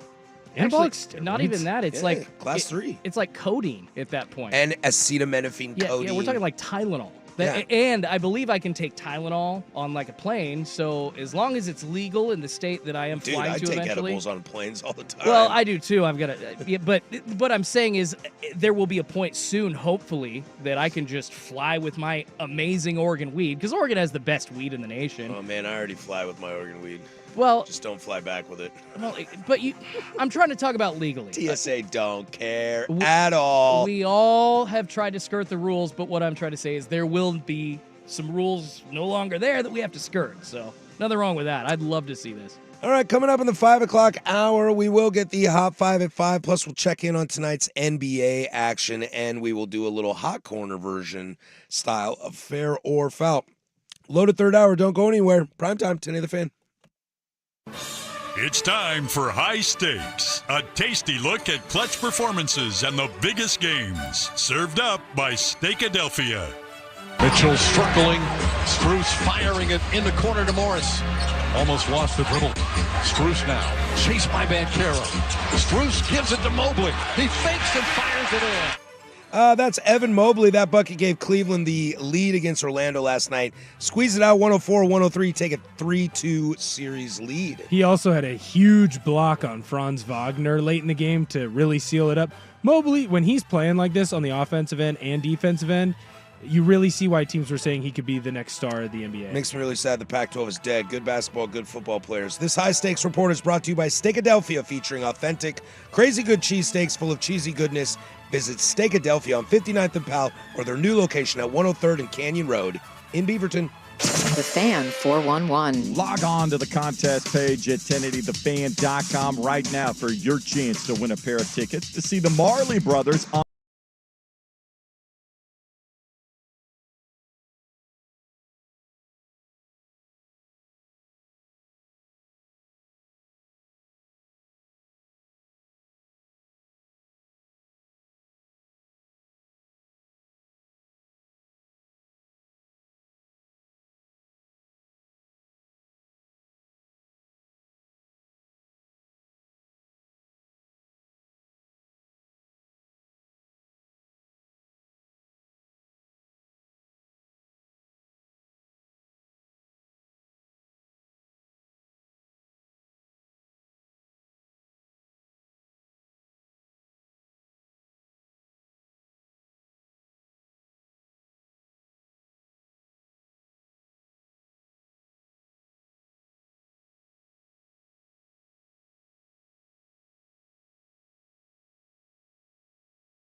Welcome into the hour 3 of Primetime. Hoping you're having a nice little Wednesday out there, for it's always a Wednesday around these parts. Patrick Harris, Will Ortner sitting in for the boys. Isache will be back tomorrow. Big Zook most likely on Monday, I believe, if I'm getting that correct, for he is on vacation. Hey, you know what? He's down in St. Lucia. It's very, very rude of him to not take his wanted to adopted son. He claims to be my father. He wants to adopt me? He claims that he is out here helping me out and making me into a better man. Are you gaslighting me again? Damn it, I'm Will. not gaslighting I'm you. sick of this. I'm not gaslighting anyone. I will come goes over out there and tells sternly wave my finger at you. He goes out there and he tells people that I am his son, to the point where I genuinely get asked where my father is at the gym from time to time. And I say, my father doesn't go to the gym. He's an elementary PE teacher. He doesn't have to go to the gym. He runs around and plays dodgeball all day. What do you mean? And then Sook doesn't take me on vacations. It's lame. That is lame. He's a liar. Maybe he takes his own children. Yeah. Well, the way he talks about me, I feel like he wants me in the crew. Ouch. I'm not saying he doesn't like his children. He clearly loves his children. He just wants to also love me. This is so weird. Yeah, this is like I don't know. You want to be on the beach with Sook? I do not want to be on the beach with Sook. Jerry. I want to be on the beach. Jerry. Let's get I want to be on the beach. 3 bald dudes arguing on a Jerry Springer stage. Yes, please. Y'all look like Steve Wilkes, the bouncer at that point. Well, I don't want to argue. I just want to be there. Steve Wilkos. Steve Wilkos, excuse me, not Wilkes. Steve was the security guard on Jerry Springer. Never watched Jerry Springer. No, but he had his own show after. Oh. It was like a Jerry Springer comedy. I know about Jerry, terrible. And I know about Maury, and I never watched that. And you are not the father. Coming up in a half hour, we'll get to Fair or Foul. We do it every single Tuesday at 8:30 on the Hot Corner, so I figured let's do it here on Primetime. Plus, I like to have a little bit of fun with that. Coming up in the club tonight, more fun Boeing news for us as that story continues to grow. And the Italians hate fun things late at night. And, Will, I have found your new betting edge. Ooh. I'm expecting new Will's bets on these things. I'm very excited. Do they involve 2 friends? No, but I'm going to need you to sit in the center of the couch. Oh. That's terrifying. So there's a lot to get to in the club hour, so stay tuned for that. But first, the hot 5 at 5. Hot topics, hot opinions. Oh, Charlie, I'm hot today. And hot air. It's time for the Hot 5 at 5. That's hot. The Hot 5 at 5 on Primetime with Isaac and Sue. No, I mean it. That's very hot. The Hot 5 at 5 with Isaac and Sue. Brought to you on the Fan by Victorico's Mexican Food, the most popular burrito spot in Oregon. Online at victoricos.com. Number 5. All right, number 5 brings us to where we started yesterday, and that is with...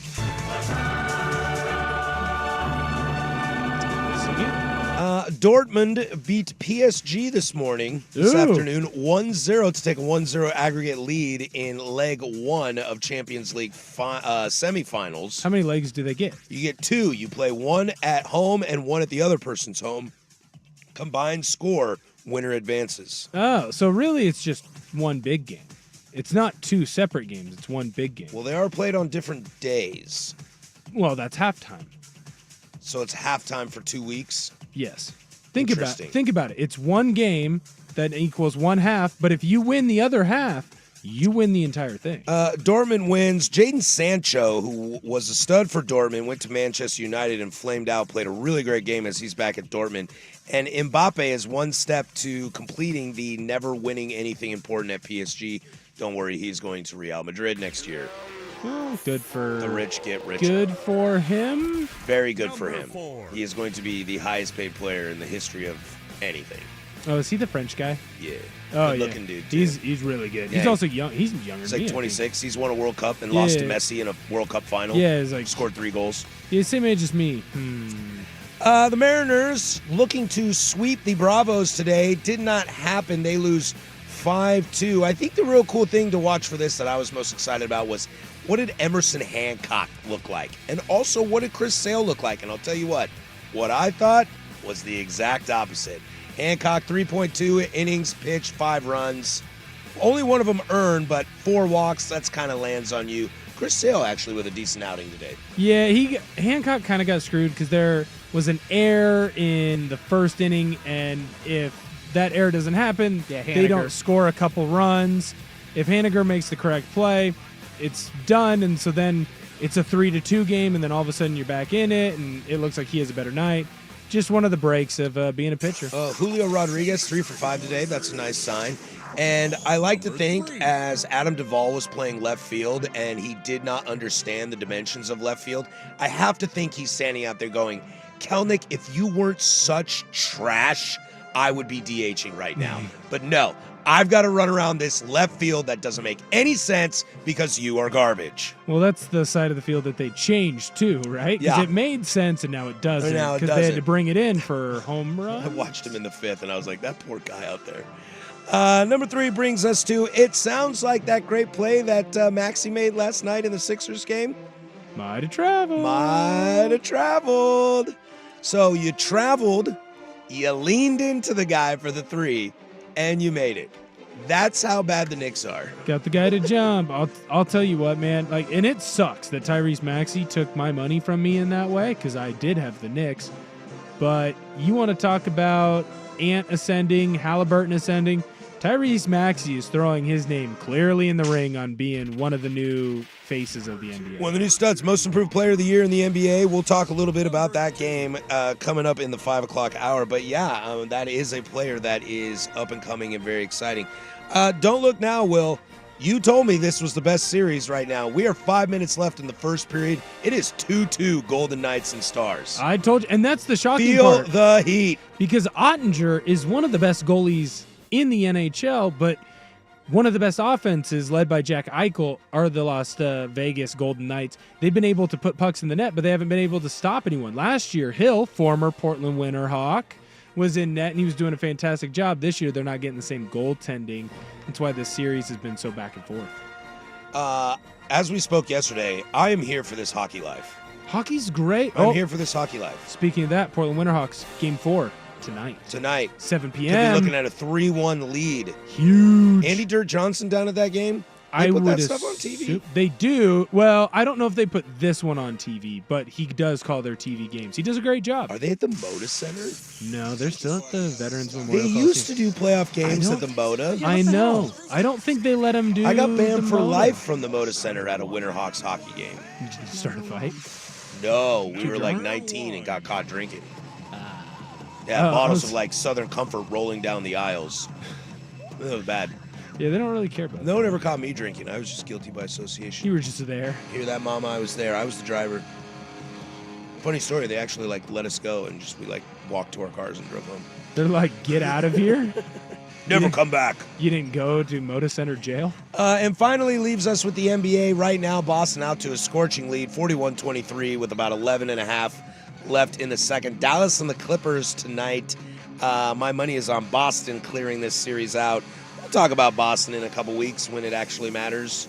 Right now, it just feels like a foregone conclusion. Yeah. I think what you're seeing and what you saw in the Denver-LA series is the same thing you're going to see here in this Boston-Miami series, where the team that has true NBA title, dreams and wants and has the talent to do it, they're going to knock their team off, their opposing team that they're playing. They're going to end the series early, get the rest that they need, because they know that they have a long postseason ahead of them, where teams like Indiana and the Knicks, they kind of played with their food a little bit last night, and now they're going to have to play at least one more game and deal with more wear and tear on their bodies as they move on in the postseason. A lot of criticism with Boston, can they actually get the deal done? And this is a huge thing. If you, like you said, if you step on the throw and end it now, that's going to go a long way for your confidence, for your brand, the narrative, less noise from outside, and you're just on a path to get things done. It also means less games that Kristaps Porzingis is going to miss. He's going to miss an extended period of time,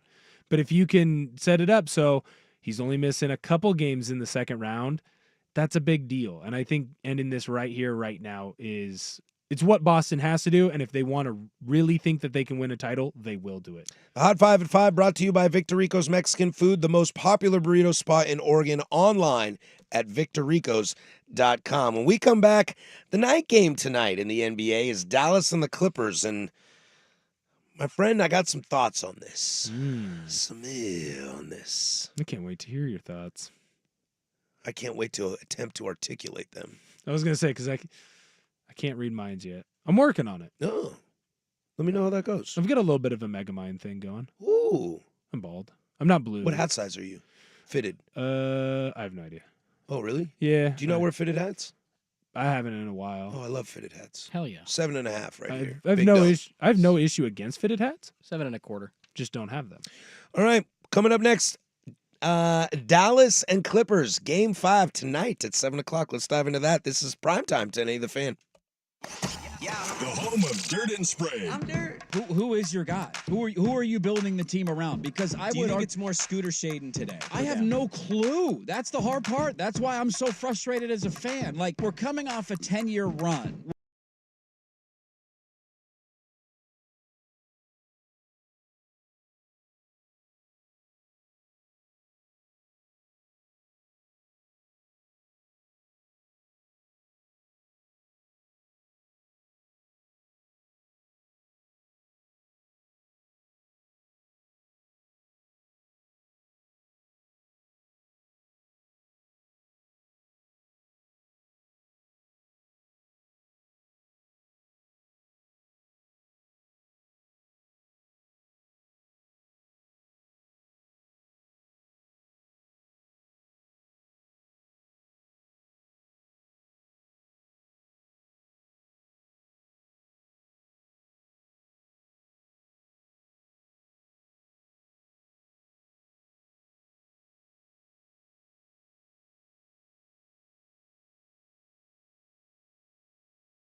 Him and you, right?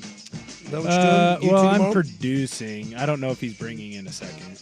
He might just be by himself, and you will. I don't know. Have some faith in yourself, my friend. Hey, I just show up and do what they tell me. Not me. Not you. I show up and do whatever I want. That's fair. Well, you are 1080 the fan. I am. I am not 1080 the fan. I am a big fan of 1080 the fan. I love 1080. Would you consider yourself a P1? I would consider myself a P1. I would also consider myself a P1. Isn't that so great? I do love our P1. I've gotten to meet a couple P1s. All of them have been wonderful. Some. I have not met any that I didn't like. I once met a P1 on a Friday at a restaurant that I was the floor manager of at 6:30 and wanted to talk to me about Seahawks. And Not right now, bud. That was not rad. Like, I'm working. I haven't had anyone approach me in that way. Not that I'm getting a lot of people that are approaching me. And again, most of the time it's, hey, Jason, what's going on? And I go, not much, man. I love the P1s. I will say there's like one time, this happens a lot, where like we're all at an event or whatever, and you're trying to like talk to the guy there. Like Jerry Allen, Mike Jorgensen are going to come up and do an interview with us pregame Ducks, and I want to try to ask him a question, but I can't because the P1s are there like, oh my God, this is the first time I met you. So it's just like, oh, all right. That hasn't worn out on me. I still like it. Usually people say, are you Patrick Harris? And I say, no. Why? Is he cool? And they usually go, he's all right. I'm like, thanks. You gaslight them into believing that you're not Patrick. The hell out of them, dude. I'm not afraid to It's gaslight. my ultimate gaslight. I'm not afraid to gaslight for funny reasons. I met my neighbor. I met my neighbor. I was like, hey, man, I'm Patrick. And he was like, Patrick Harris. And I was like, did you get my mail? Did I miss the address already? That is creepy. Shout out Steve One, my boy Steve One. It's not creepy. I don't know. I met a P1 down at the beer garden at the Veterans Memorial Coliseum. Dude, he was so nice. There you go. Met the Orange O guy. Great guy. Yeah? Yeah, nice guy. All right. Those are my scouting reports on them. Good Scouting guys. reports complete. Good guys. Tonight is the Dallas Mavericks and the Los Angeles Clippers. And I have a question for you. Yeah. Is there any matchup you could think of in the NBA full of people that you don't like more than this? I like Luka. Luka is fun. Okay. But Kyrie is, like, as good as Kyrie is, he's also, like, a worse person. Like, he's one of the few people that you'll say, like, better basketball player than human. You're not going to say he's a better human than basketball. I've always said this, and I will still hold on to this. There are few players I've ever seen in my entire life that I enjoy watching play basketball more than Kyrie Irving. I think Kyrie is awesome. His one shot. I think he is absolutely amazing. His one shot where he's like all in his left hand, he's got three guys on him, goes back to his right as he's falling down, throws it up, makes it, what, in game 3 or game 4? His handles, acrobatic. His vision, the way he moves, I am just obsessed with. Jesus, you are an exhausting human being. But he's finally gotten back to just playing basketball, and he's been great this year. And then let me flip it to the other side. Luka, just phenomenal skills. I like. Will you shut the hell up, dude? You are the most whiny bee I have ever seen in this league. Maybe not ever, but just shut up. I'm okay with it, but I did think it was a little lame where it's, if it was a regular season game, I wouldn't be playing because of how hurt my knee is, but I'm still going to go out there and fight through because it's the playoffs. That's like, today's my Saturday, but I'm only here because, Sacramento asked if I could come in, so I figured I'd, help out the team here. No, bro, you want to play because you like playing basketball. Right. Well, and then on the other side, you've got Kawhi as a person isn't hateable, but he is always missing time, so, and then you have to figure out, is he really hurt? This time, it feels like it's very clear that he's really hurt. I mean, game 3, he goes up for a dunk, and then you can tell he's afraid to land. He's clearly got a knee how many issue. times is it going to be like, I think I'm too hurt to play? That's the problem, because for every time that's like this, where it's like, yeah, you're probably too hurt to play and it's dangerous, how many times has it been, well, I don't feel 100%, so I'm not going to go. I'm kind of into it today. James Harden not being afraid to just get fat so that he doesn't have to work in a city that he doesn't want to work in, despite them giving him everything he's ever wanted. Look, I think it's long documented where we are. Right, with James Harden. With James Harden. Oh, you want Chris Paul? Sure, we'll get you Chris Paul. Oh, you want Russell Westbrook? You don't like Chris Paul? Okay, we'll do this. Oh, you want to be able to go to Vegas for your buddy Lil Baby's birthday bash, even though we have a game the next night? Yeah, sure, you can go do that. And then that means the one guy left who might be the most stand-up dude of them all died 5 years from Damian Lillard. Pandemic B. When Damian Lillard killed Paul George with that shot, I can never look at him the same. It's a bad shot. Well, and I was It going is to a say, bad shot. Portland fans are going to hammer it all the time. It's a bad shot that ended Paul George's career. It's a bad shot. It's bad.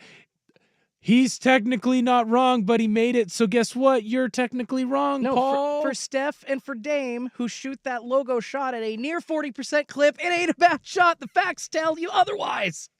I don't care if it was a bad shot or not. The shot went in. If the shot goes in, The it's a shot great goes in, shot. it's not a Shot bad doesn't shot. go in, it's a bad shot. Couldn't agree more. But Paul George died that day. So you're telling me, of the 5 best players in this series, I like the dead guy the most? I like Luka the most. I think Luka is fun. He's young. I get that he's a little whiny. I do. I Reminds get me that. from Major League on the roster. This guy's dead. Then cross him off. Get rid of him. I get it. Luka is whiny, but I just love the way that he plays. And he does it in a way where he's going to be able to do this his whole career. I don't want to say he's not athletic, because he's athletic, but his ability to just slowly and methodically get to the top of the key and get his 2-point shot up and get his mid-range shots up and then find an open player so that, once he starts getting doubled, what Luka can do compared to what most of the other league can do, to me, outweighs his whininess. I don't know if anything outweighs his whininess. It's so brutal for me. Maybe it's because we're like the same age, and so like I got to stand up for my Gen Z bros. Also, I like that he has a bunch of accessories, and I think that's just funny. But what do you mean by accessories? he's always got stuff. Like he's got a shooting sleeve, and he's got a leg sleeve, and he's got a headband. And he's just got The pull stuff tape, on, like the tape on the Yeah. muscles. He's just got stuff on him all the time, and none of He's it makes accessorized. sense. Yeah, he's like the first accessory player. I remember I played on a kickball league one year, and I wore the arm sleeve just so people thought I was LeBron James. Hey, they would always tell me when you went to football camps, you wear the bright and shiny clothes. So they LeBron notice you. James. Patrick, I did the same thing, but I think it just hits a little different when a chubby white kid is wearing the white arm sleeve. Yeah, you got it, dude. Yeah, it doesn't look good. I wear an arm sleeve for football. Well, that's different. And you're taller and svelte. No, Patrick and I are not. I wear my hats slightly turned to the right in honor of Karsten Charles Sabathia, who is a 6'4" giant black man. So I like that parallel there as well. Ooh, I had a kindergartner going Fernando Rodney on her hat. On her hat? On Love her it. hat, Love she it. had the Fernando Rodney little tilt. I hope one of my kids marries her. I asked her, I was like, hey, big Fernando Rodney fan? And she was like, who? Yeah, she was like, oh. I'm just wearing my hat this way. I'm 6. I watched Bluey last night. Yeah. Baseball? Never heard of him. Is he a rapper? Is that the thing that my dad yells at the TV for all summer? And I think what's so tough about these guys being so disliked by me is that I have no idea how to tell you which one of these teams is going to win this. Well, but more importantly, I just don't care. Well, because they're going to lose in the next To whoever round. they play. They're going to play OKC. Sick. So they're Ooh, then I'm rooting for the Clippers. I want the Clippers to lose just because Paul George. just because of Paul George is dead. Well, because when you look at either one of these teams, I feel like Dallas is too reliant on 2 players, and we've seen that doesn't work when you go up against these top teams in the West. I mean, look at Denver and what they did to LA, and look at what Minnesota did to now I'm blanking what Minnesota did to Phoenix, and then look at what OKC did to New Orleans, and they only had 1 guy.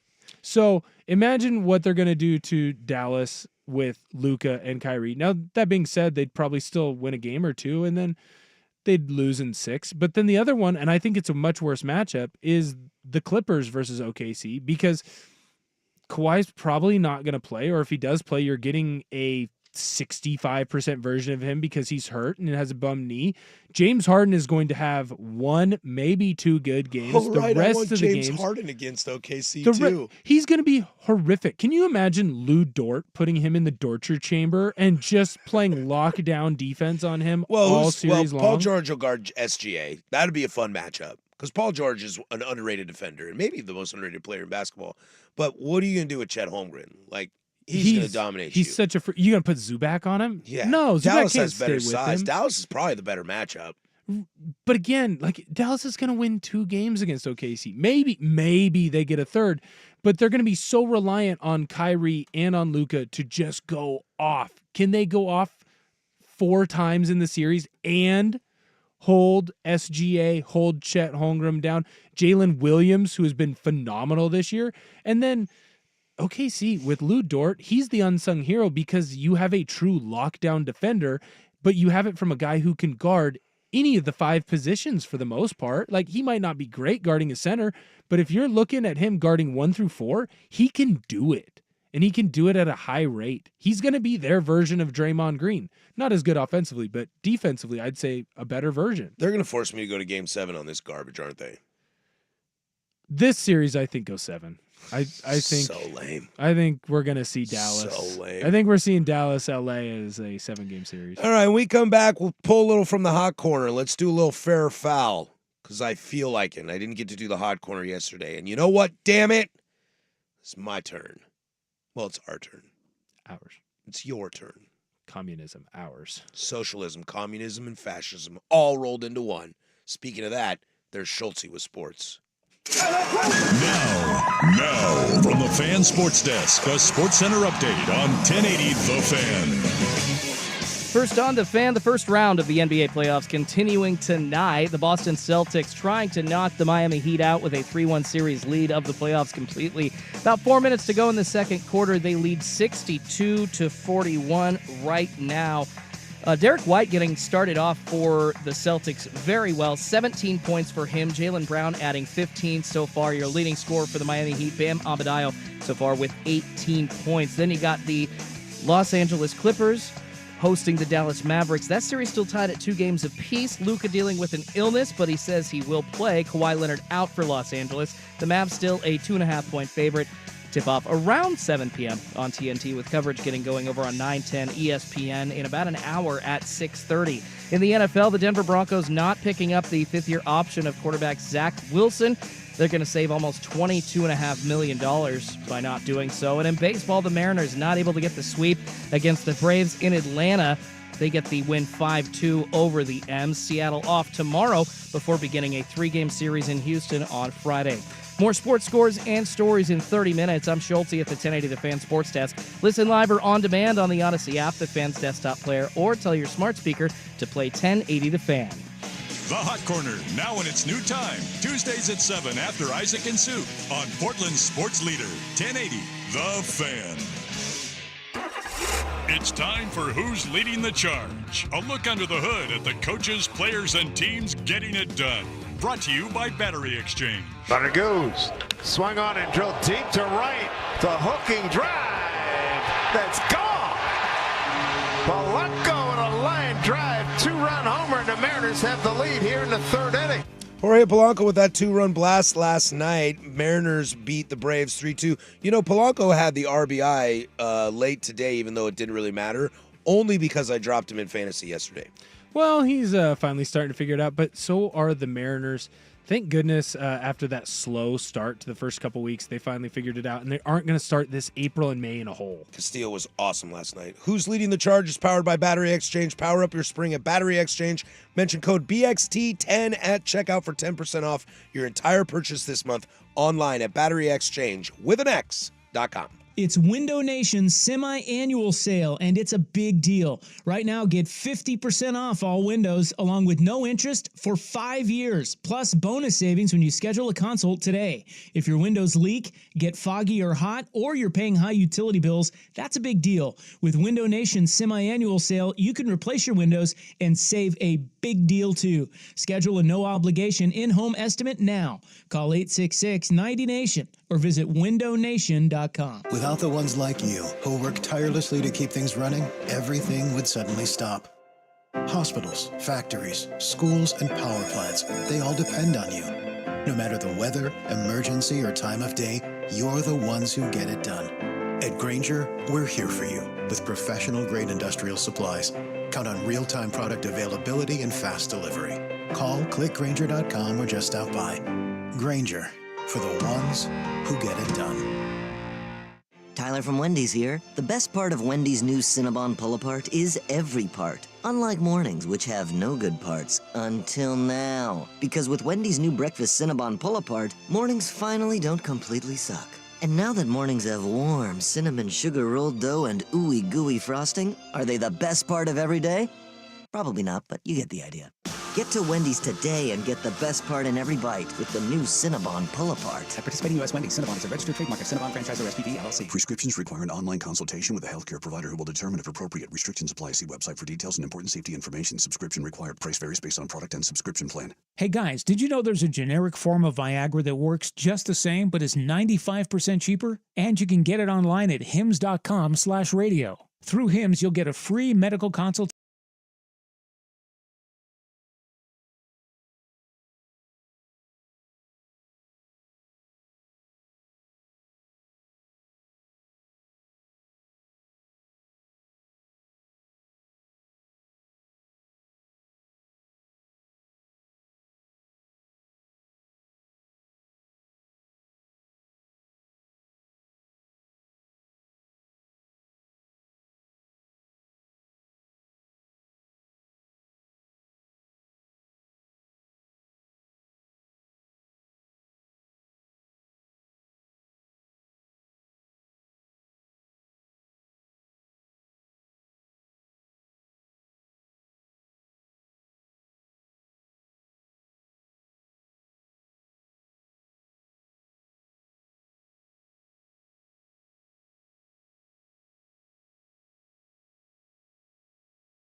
Started to kind of come back down to earth a little bit, so people are going to steal less because people are expecting it more, and so let the hot kid be better than half the league. I'll say fair. I'm going to say fair as well. With Ellie De La Cruz, it feels like once or twice a week I'm going to see a big highlight play from him. Now, it does seem like when you look at his stats, you only see the good plays, but when the good plays are there, they are so good, and he's so fast, but he's also tall. I'm going to go fair here. I think that he could do this. It's like him, Acuna, and maybe that kid out of Oakland if he didn't keep getting sent down for being against his own owner. They would be the ones who could do this. You guys nailed it. You both, I did not stump you. You both got it right. It is fair. He is actually tied with the Mariners at 18 stolen bases. The M's have 18 as a team. He has 18 as an individual. He's 18 in a month. And guys, the Astros, Diamondbacks, White Sox, Yankees, Blue Jays, Tigers, Marlins, Twins, Athletics, Pirates, Giants, Rangers, Cardinals, Rockies, and Cubs all have less. That's just insane to me. He's 18 in a month. What does that put him on track for the year? By the way, the Cubs with 9. They haven't even stolen 10 yet. That's also so he's shocking to me. 18 times 5.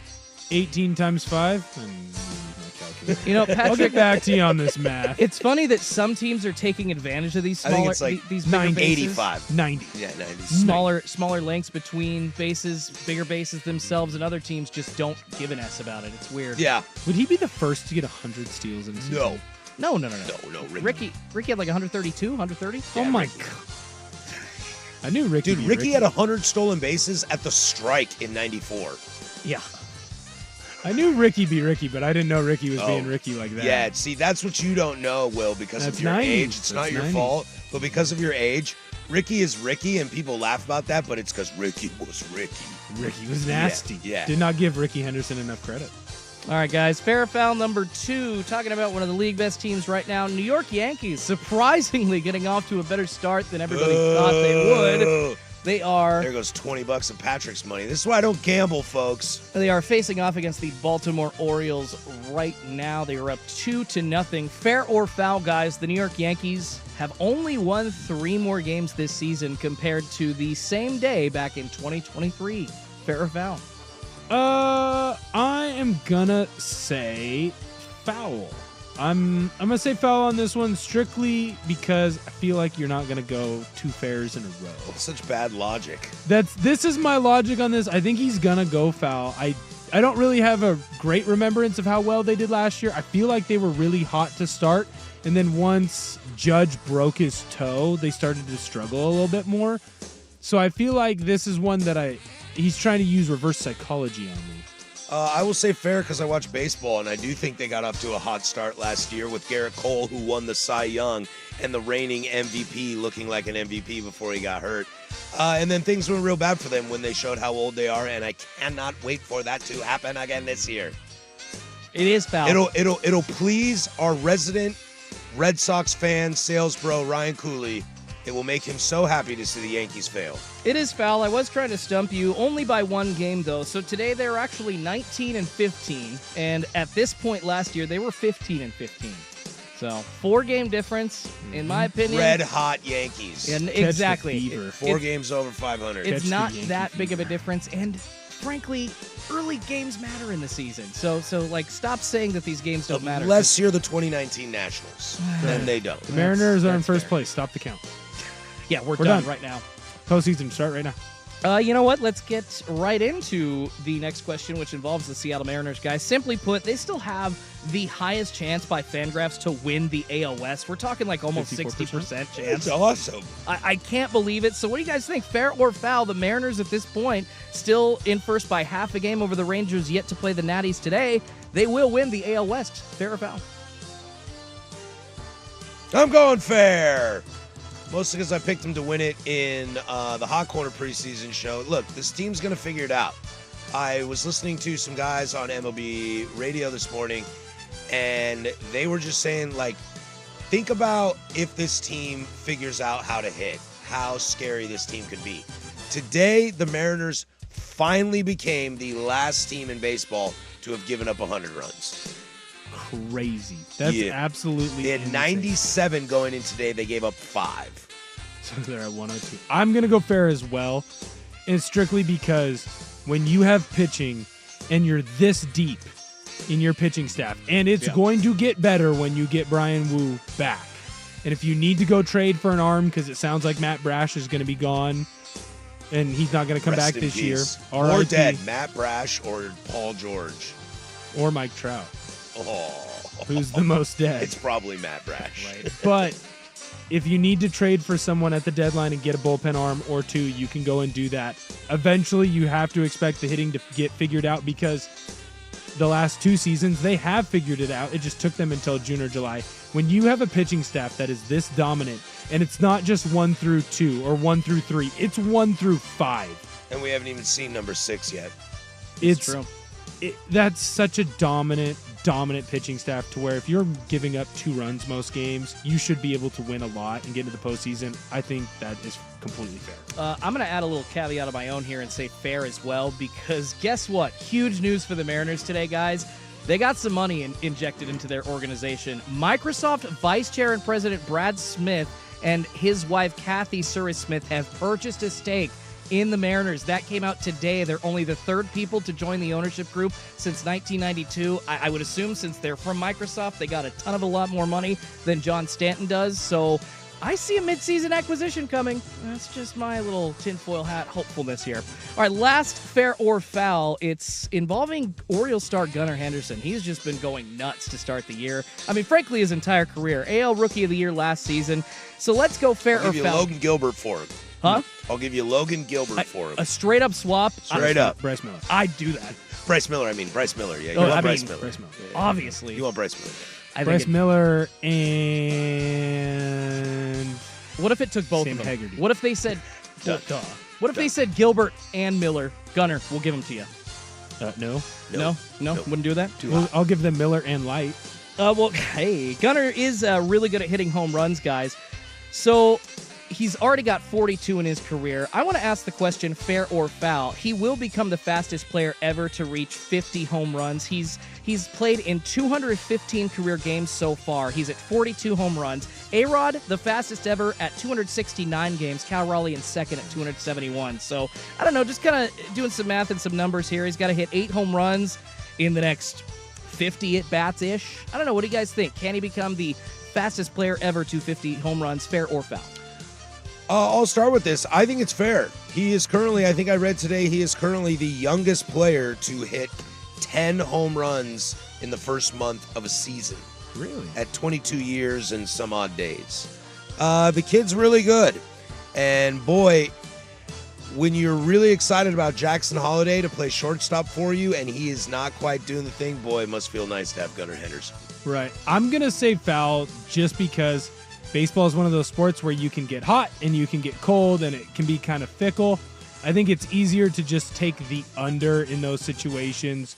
You might be wrong, but it feels like you need to lean more on the unders because of the fickle nature of what a baseball season can be. Like if he goes up there and he has, a 2-week stretch where he's hitting 200 and only hits 2 bombs, well then, he's pretty much hosed when it comes to this record. So I'm going to go foul just because I want to play the law of averages. All right, that is fair or foul. Well, like I said, we do it every single Tuesday night at 8:30 on the Hot Corner. So tune in on Tuesdays from 7 to 9. Myself and Joe Fisher, where we talk baseball with Schultze behind the glass as well. When we come back, let's wrap up sports talk before we get to the club. Primetime, today the Fan. It's time for a Ducks Report, the inside story on Oregon athletics. Brought to you by Mods PDX. The future of building is here.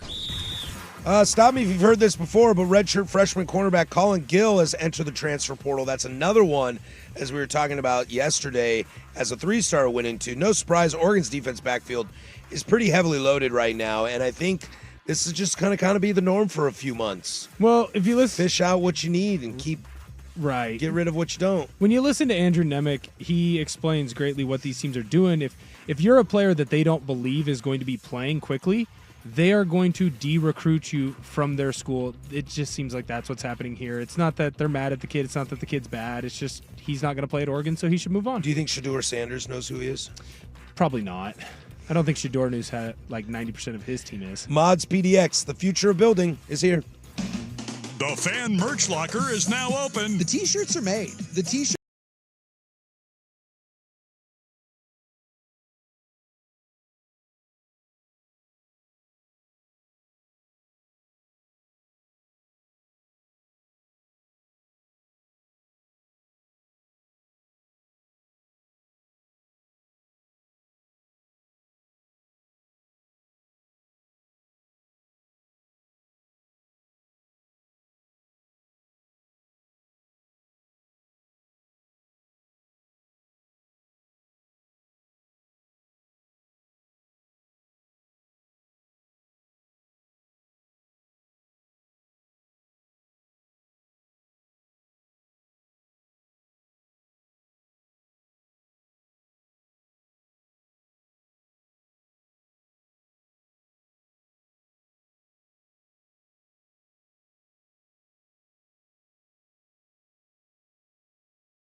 Coming up in about 15 minutes, we'll dive into the club. Some funny Boeing stuff. Also, Will's bets are going to take a real giant dive. And then why the Italians don't want to have fun outside of being racist.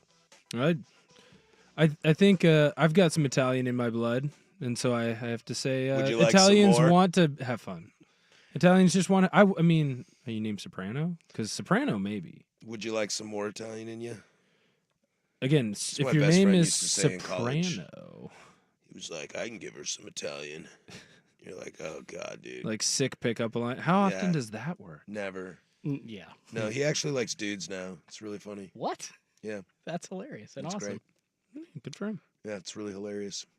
Maybe that's why he had really bad pickup lines. Yeah, that's what the funny part was. It's like his pickup lines were so bad that it's like deep down he always knew. Yeah, or- and then can you turn around and be like, hey, dude, you want some Italian sausage in you? And the guy's like, yeah, man. And that works. It, like, works. Because us better. guys are such idiots that we're like, that's a great pickup line. Like, how could that ever fail? I can't believe I've never heard that one or didn't think about it myself. Like, if only I was smart enough to think of that. Well, look, it's better than what I do. I What do say, you- hi, you're really pretty. Hands shaking. I think you're really pretty. Would you like to get dinner with me, please? It's actually how I talk to my wife half the time. I like walk in the door, I'm like, damn, you live here? You're naked? I'm getting robbed. Wait, This no. is insane. Something you pinch yourself. You're like, oh, it's not a dream. You sleep next to me? She's like, what were you doing with your life? Why did you do this? You know, she always like rolls her eyes, and I'm like, look, baby, this is your choice. You can get out at any time you want. I like how we all think, like all men at some point have done or said that. Been like, what are you doing with an idiot like me? Like, why would you bring that up? Like, just Yeah. don't do it. Just be like, yeah, you should be with me. My wife is very conscientious. She'll say, I just want to make sure, you're never going to leave me. And I'm like, babe, look in the mirror. I'm never going to leave you. Like, never. I had a girl that I saw for a long time that was the would you still love me if I was a worm? If I was girl. a worm? Oh, Yeah, nice, you ever yeah. met that girl where it's like, would you still love me if I was a dog? Would you still love me if I wasn't No. as pretty? Would you still If you're like an actual dog or like another animal, you're not saying like dog like ugly. Like, No, she Yeah. meant like an animal. not like who let the dogs out style here. No, my favorite one was, would you still love me if I was a worm? And I said, no, I'd squish you. Ouch. It's the right under answer my though. foot. Well, I can't believe you've ruined my night. And I said, that's why I would squish you. And that starts a fight, and then you leave. Hopefully. Yeah. Nah, it was a great bit. I don't fight with my wife. I don't have an issue gaslighting there. Do you think the Chiefs are in trouble next year? No, but the news around how long they think Rice is going to be out should raise some concern. I mean, I think that's why the rumors are now that they tried to make an offer to go get DK Metcalf as well. Ooh, really? Yeah, That's saucy. they I had- didn't hear that. Yeah, it's going around Twitter. I don't know how reliable Wait, that is this like the Chiefs really called Seattle about DK Metcalf, or is this like Stephen A. Smith thinks the Chiefs should call about DK Metcalf? What I saw, like some guys just want to like make things happen even though they didn't really happen. Right, but also if you're Kansas I City, heard the Cowboys are talking to the Chiefs about Mahomes, Well, but if you're Kansas City, why wouldn't D. you? Why wouldn't you kick the tires on any receiver Sure, that's on a team sure, that sure. probably isn't a Super Bowl champion or a Super Bowl contender, right? If you're Kansas City, you should do whatever you can to surround Mahomes with wide receiver talent. That's why you went out and drafted Xavier Worthy. Hopefully he hits. Yes. Who knows? Rasheed Rice last year when he played. Xavier Worthy's the Texas guy, not the Yes. South Carolina guy. You're thinking of Leggett. Oh, dude, that dude is awesome. Great accent. It's the best the way he accent talks. since Coach O. It's amazing. He's a really good player too. He's big, strong, Since physical. Coach O's 3-year accent at LSU. Right, Because I since- heard him at USC and he sounded normal. Well, it wasn't as bad as Brian Kelly. but Go Tigers. it was done up at LSU. Hey, Yeah. sometimes you got to. It's like the Gotta feel it. politicians. You got to dress Catch the for where you're at. You got to dress nicer in New York. You Yeah. dress a little slummier when you're in Iowa. Right. So I don't think that they're in trouble because they've proven that they can win. And Travis Kelce's going to take another step back, but we've talked about it. He's smart enough to where he's still going to find spots to be open. And I'm not going to bet against the Chiefs. That all being said, if the rumor that's coming out right now per James Palmer TV, if Rashee Rice gets suspended for at least half the season, it's a big blow. That's a big, big loss because you would want Rice to be there while Worthy, like, kind of built into his own player. Like, look at Seattle this year. We just talked about it. We talked about DK Metcalf. Well, they had JSN over there, Jackson Smith and Jigba. It took him about half the year before he started playing like the receiver you expected. And Rice is on that upward trajectory that you don't want him missing any of that. It's like you got to start all over again if you sit out that long. Right. Like if you're out, let's say you are out 8 to 9 weeks, because it does feel like that's going to be the minimum. And he deserves the punishment, right? How about just not do what you did? Right. Don't hit and run. Right? Don't be doing things you shouldn't be doing. That being said, if Rice is out for that long and you fall into a hole in Kansas City, is this a deep enough team to build your way out of it? I feel like in that division, you keep talking about like Mahomes and Reed can bail you out, but you keep saying that, and then eventually they won't be able to bail you out. Yeah, eventually. Like, but Reed's offense and Mahomes looking at receivers, they'll make this work, and then they make it work. And this year, maybe the worst crop of receiving group they have, and you're like, I don't know. No, they'll figure it out. And they did. How many times can you go to the well?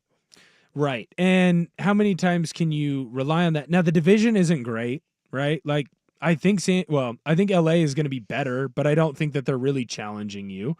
Denver, that's a dumpster fire right now. I don't really feel like they're going to challenge you. They're going young, trying to figure it out that way. I don't believe in Las Vegas. So you should still be in a position where you win that division, but are you going to have home field throughout? Or are you going to be a third or a fourth? Do you need home fielded without? Probably not with the way that Mahomes has performed, but it certainly helps. If you can get an extra bye week. It definitely helps. If you can get an extra bye week in there and not have to play every single postseason round, that's huge, especially for a team who's been to the Super Bowl the last 2 years and has had deep playoff runs basically every year since Mahomes has become a starter. There's a lot of wear and tear on those bodies, and so they need to start out well in the hopes of getting that extra bye week. Because I don't know where their bye week falls during the year. I don't know if it's an earlier or a later one, but there's definitely going to be some worry in KC, especially on can Rashee Rice continue to grow. At the end of the year, he was your best wide receiver target. Right. And is Kadarius Toney going to be a disaster for you? Can Sky Moore come back healthy? Right. He missed most of last year. Travis Kelce, how far of a step back is that going to be? It's going to be a step back. Is it 1 step? Is it 2? Is it 3? These are all things that you kind of have to worry about going into the offseason. All right, that is your NFL nugget for the day. Whew, I'm exhausted. That was rough. Let's just mess around. Yeah, you want to mess around? Let's mess around. You want to mess around? That was my favorite pickup line. That was you want to mess around? Hey, you want to mess around? That's not a pickup line I've used. I'd like to talk with you guys and have some fun in the next hour. You don't want to mess around? Not with y'all. You don't want to have hijinks and hilarity? I've totally used that line before. Mess around? And worked. Multiple times. The one I'm proudest of is Dude, I used to have hair and like 70 pounds lighter. I didn't have hair. Yeah. Even when I had hair, I didn't have hair. All right, let's get out of here. No more sports. Club time. Coming up in the club, a lot of things that will make you laugh. Hopefully. Primetime, 1080 The Fan. Hello, Oregon homeowners. If you're in need of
I think you were usually telling me food. like friends used to tell you what kind of weird things will Will put in his mouth.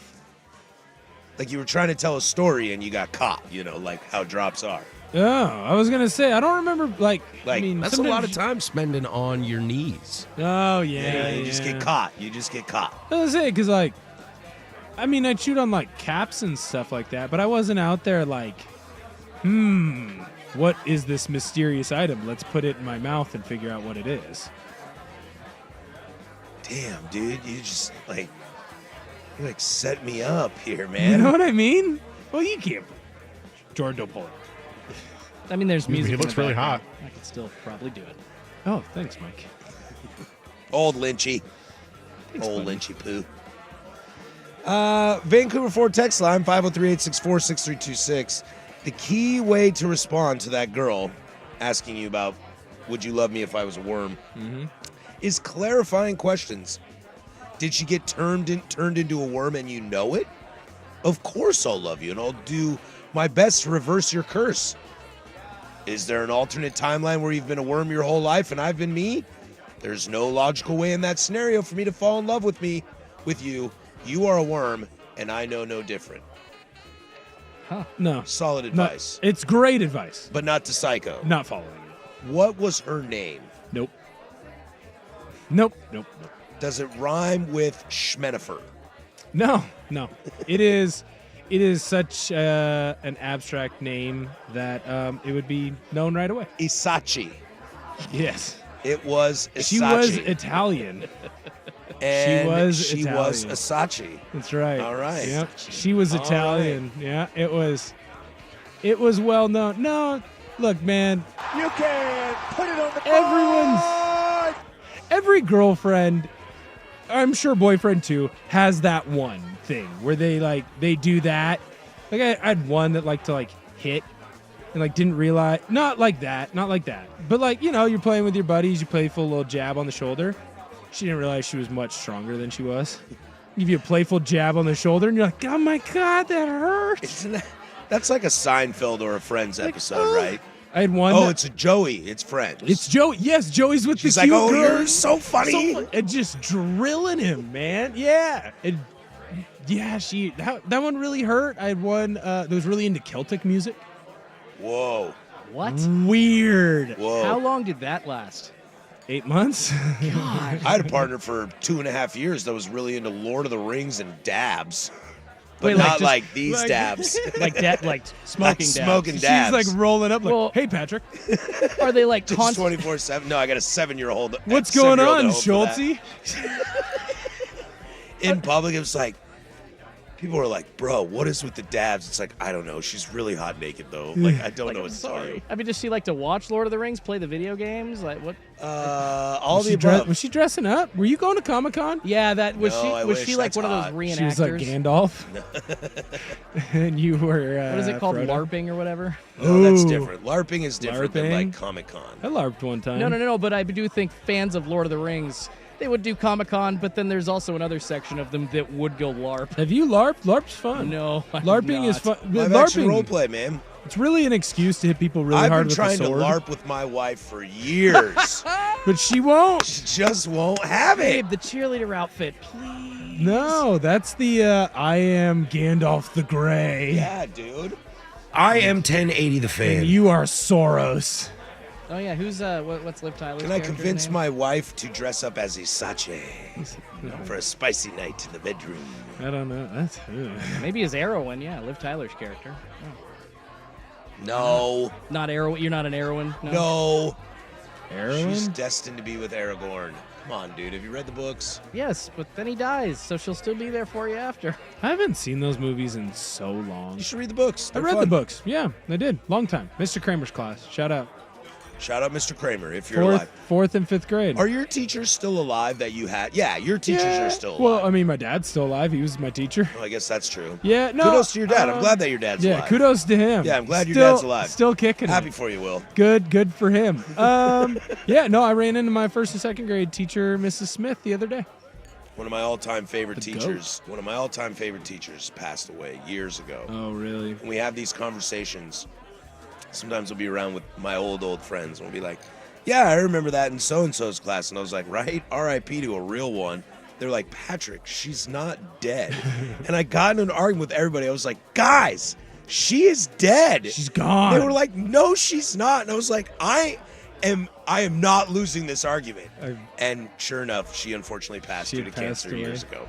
You're like, see, I didn't kill her. See, I didn't kill her. You all did for your misremembering how wonderful she was. I cared about her more than you. You clearly don't give an S about anyone but yourself. Love that. Dude, look at that. Right out of the Will Ortner handbook. That was such You great. were gaslighting. It's beautiful. Boom. I am ready to go right now. I don't think any of my teachers have died. I think I my just get off teacher- at weird times. Nice. we all I do think my teachers are still alive. Most are starting to. Well, the elementary ones are retired. I think she's the only Except for my one that has passed. There is a music teacher that I work with, and she is lovely, but I do think it bugs her a little bit that I'm now teaching, because like I was one of her first like music students, and She thought you were hot. no, the day that I came in, The 7-foot kid that strokes it with the acne on his back. ew.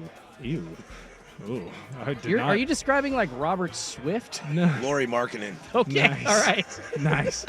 When he was at Arizona. Nice. Well, a lot better now with that acne, but yeah. I was gonna say, like the first day I came in, she's like, "What are you doing back? Visiting your dad?" Like, no, I'm teaching first grade, and she was like, "Oh." I think that was like her first like, I've been here a while. Yeah, that's the uh-oh. Yeah. She got wasted that night. She went home and got hammered. I Smoked some bleezies, put on some Carly Simon, and called it a day. I did apologize. I was like, "I'm sorry. I'm teaching." Yeah. I've graduated. She was just like, I'm what are sorry. you? Hi, Will. It's good to see you. What are you doing here? First thing, I'm sorry. I'm sorry. I just want to let you know I apologize. I've graduated college and I'm here to work. I remember my dad going through that. Like when I was in high school, he had his first like, "You went to school with my mom." Oh, I actually talked with my mom. You taught my mom. And I remember that was a tough day in the Ortner household. Yeah. My mom, same thing. Like when she found out she had a student that she taught the parent, that was a tough day, especially like for her. I mean, 26 years old to already be teaching again. Yeah. She keeps turning 26 if you didn't notice. Nice. She doesn't age. Beautiful My, woman. my wonderful mother. She's a saint. So I did feel bad for the great music teacher over at Hawkinson Elementary. Shout out to the music teacher at Hawkinson. I will not name drop. Dude, you need to get a kid soon so your dad can teach I your don't kid. need a kid. I don't need a kid. But if your dad taught your kid, that'd be awesome. That would be awesome. That's my brother and his fiance's issue. Not Nice, mine. Not mine. nice. Booyah. Yeah. That's on Luke and his fiance. That's so, not Luke, on me. Dad wants to know why you are Yeah. screwing up here, dude. Hey, let's figure this out. Chop, Dad's got chop. 8 years before he's retiring, man. Let's rumble. Chop, chop. Let's figure this thing out, buddy. Oh, right. She'd get you to grow foot hair like a hobbit. Joke's on you. I already have hobbit feet and hair on them. I'm not shaving my feet. Do you have hair on your feet? A little bit. I do too. Yeah, but I'm not, like, that's not what I'm going to shave. What size shoe do you wear? 15, 16, depending on the shoe. I'm a 12. Dude, you got big feet. You know what they say? Big socks.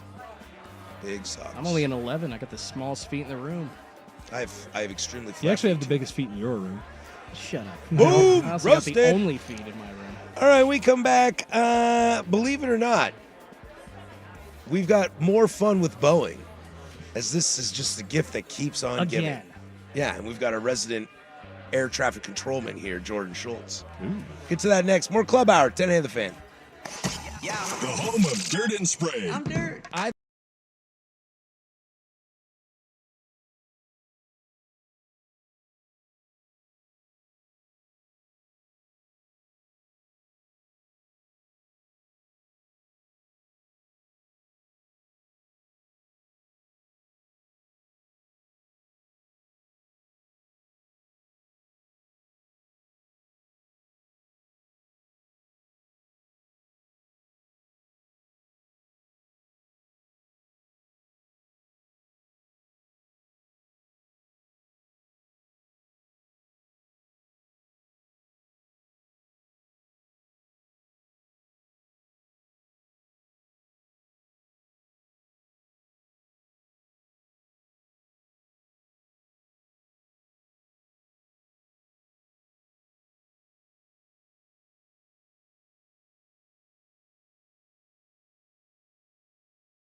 Size 12, I thought I was gross. Whoa. Ouch. Savage. That's not gross. And to be fair, I'm 5'6". Haha. Joke's on you. Yeah. Burn. Sick Also, burn. how is that's not great? Like you just have big feet. Right? They're big, man. I don't. Which is probably why I don't dangle them Oh. from stools. I don't like it.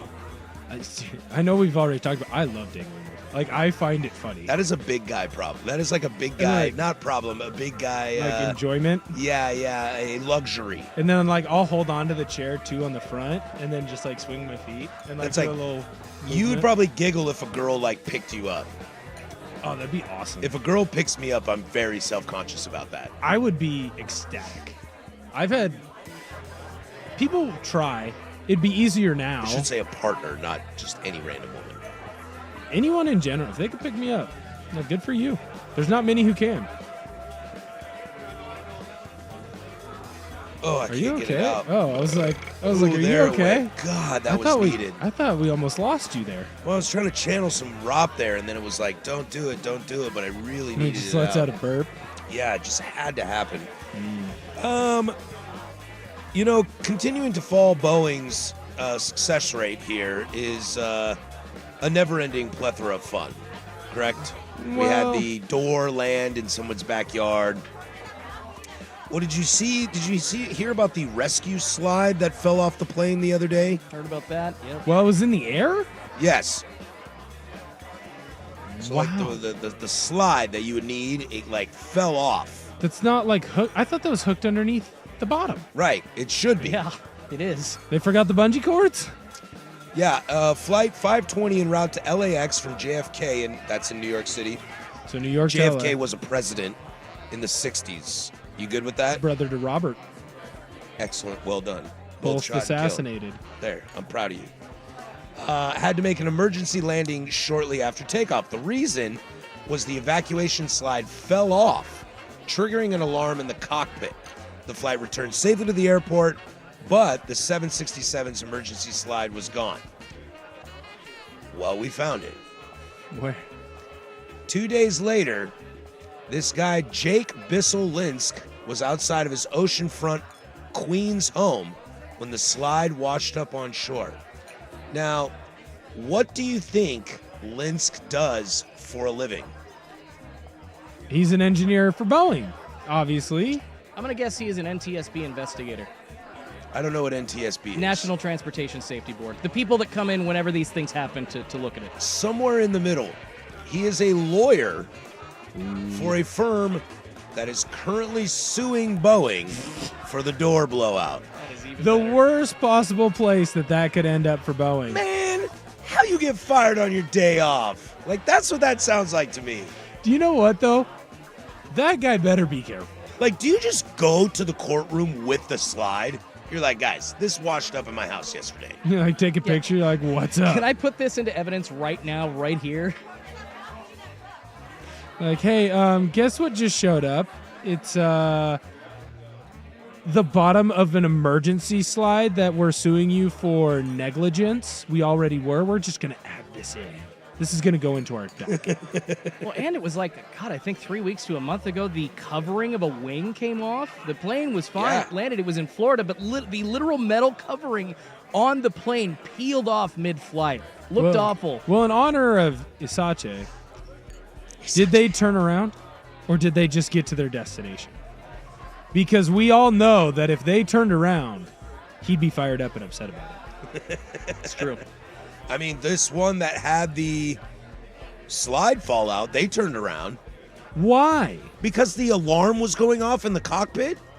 Actually, you know what? I would. And side they were with going Rob from on New this. York to LA, and well, don't crash. But yeah, exactly. I would side with Rob on this. So you literally. Oh. Actually, you know what? You cannot. I believe it is. Now, did they go back to JFK or? Yeah. See, that's stupid because here's what I would think. It's an emergency because one of those is actually gone, so that would eliminate one of the exits in a true emergency for people because we're talking plane doors are like 50 feet plus up in the air. Right. It's a couple of stories. You could break your leg if you just hopped down from one. I'm not surprised they didn't just land in the closest airport, because that is a major safety issue. Right, but it fell off in Queens, right? So they barely got leaving JFK, so you're Right. probably going over the ocean to turn around to go to LA. Right. So it kind of makes sense. And I get that they have to, because if something did go wrong, you have to have it. I get that when the warning light is going off in the cockpit, that they should do something about this. But I understand, but let me gaslight into you why that cockpit alarm is not a good thing. Why couldn't they just keep Turn going? it off. Keep Just going. turn the alarm off. Hey, sometimes my check engine light pops up. I just keep driving. It'll turn off eventually. What's the difference? The check engine. I don't think that's how it works, man. But you don't know. Dude, your car is not holding 400 people at 50,000 feet. Will, do you think I you didn't just say it stick a was. key in somewhere in the cockpit, turn it, and then Well, how everything else would it starts? turn on? No, you got to pull the choke, dude. Run. There's Pump the clutch. started. Pump the clutch No. a little bit. You guys are making this more difficult than it has to be. They could have just kept going. Bro, there is a 30-step checklist just to get the plane started. How many air traffic control is right here. How many plane wrecks are there? You probably don't need that. You're probably fine. It's more about the regulations of what you need, Mr. Order.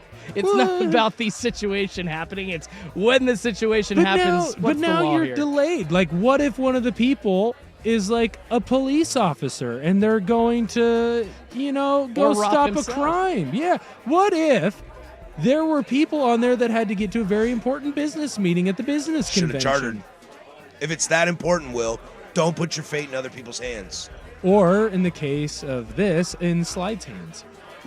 After I get done with this fine radio program, I need to go home to be with my family and eat dinner. Mm-hmm. And instead of trusting someone else to do it, I'm going to do it.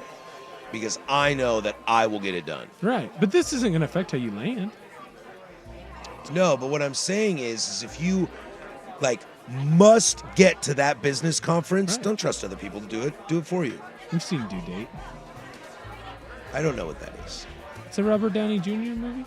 Oh, really? I love Downey. It's That's with RDJ Zach and Zach Galifianakis. Galifianakis. That was a weird movie. It was fun. I don't really like Galifianakis. Yeah, It was I can't funny. stand him.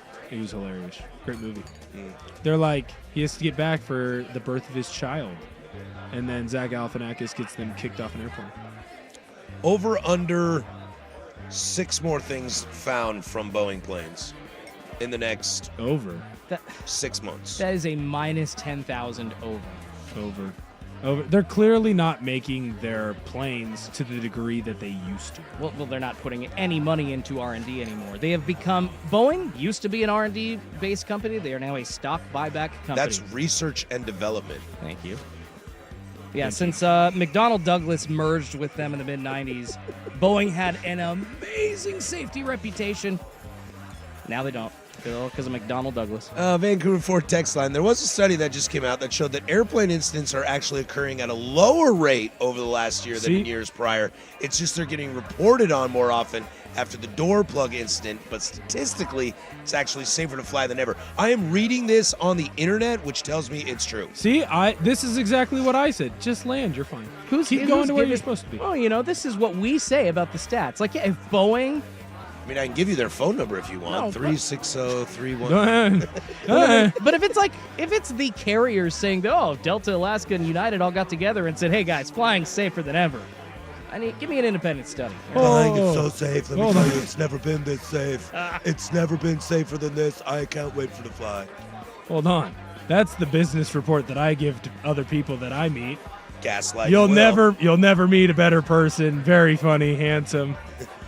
Doesn't need hair, chooses to be bald. Chooses the Shaka Smart. Chooses You're to Shaka be Smart. And Nick Wright back in the day. Nick Wright.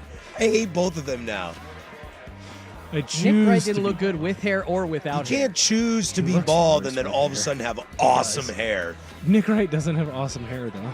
Well, see, if you go bald and then you want to get the normal, I would say my hair is kind of normal length for a guy.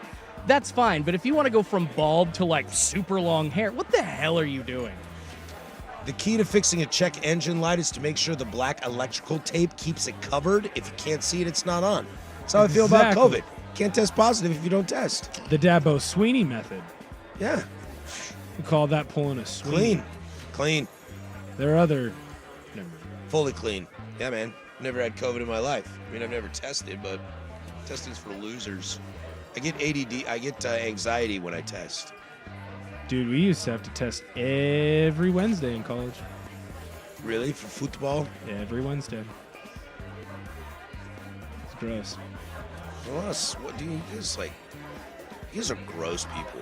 We had to do it ourselves, and like sometimes there were boogies, and it's just like, still got to go in the other nose. Like, you don't get a new one. It's like, really? All right. You guys are gross, huh? Football players are You gross. big O's, right? O linemen are gross. I am one of the cleanlier O linemen, which isn't saying much. Are the D line guys gross too? Yes. Yeah. Big guys are gross. Big guys are gross. Big guys are gross. There are. You there always are the smell few. really nice when I'm around you. That's because I shower 3 times a day. 3 times a day? In the morning. I don't think that's good for your skin, Will. In the morning after I work out and right before bed. Wow. I do not want to be the big smelly guy. Do you that is something that perspire a lot? I did a lot more. I like You got your diet relatively under to my control now. size. Yeah, it's not as bad as it used to be, but yeah, like I probably got a little lather going right now. Dude, that reminds me, we're supposed to talk about your cooking. Yeah, I liked it. I don't know if others would. Ooh, looking at the clock, we're out of here on time. Coming up next, Will Ortner is learning how to cook. An update. But first, Schultze with sports.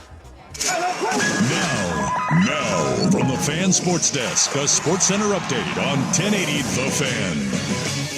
First on the Fan, the first round of the NBA playoffs in full swing tonight. Again, you got the Boston Celtics trying to knock the Miami Heat out of the playoffs with a 3-1 series lead. In Boston, about 10 minutes to go in the fourth quarter. They're leading by a lot, 101-68 the score in that one. Derek White leading the way for the Celtics with 25 points. Elsewhere, you got the Clippers hosting the Dallas Mavericks. That series tied at 2 games apiece coming up here shortly. Luka Doncic dealing with an illness. He would sit out if this were a regular season game, is what he said. Kawhi Leonard out for Los Angeles. The Mavericks still a 2.5-point favorite.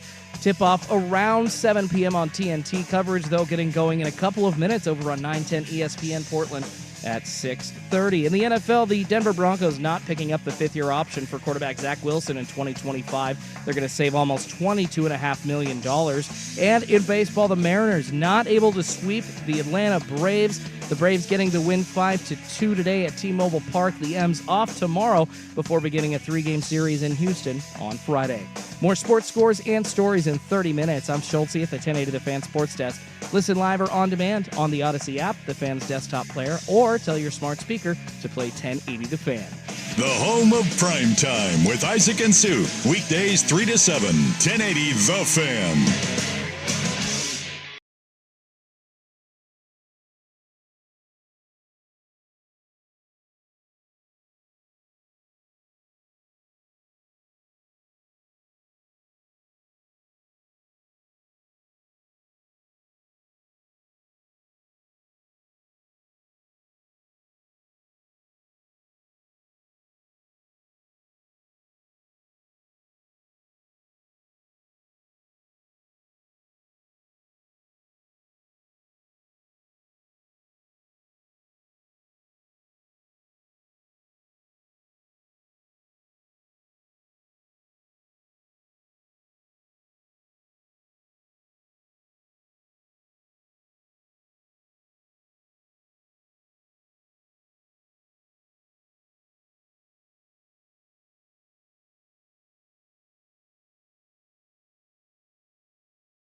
I'm really excited. Tomorrow I get to go to, I got to make a run to one of the oldest homebrew stores in the history of Portland. Really? Yeah.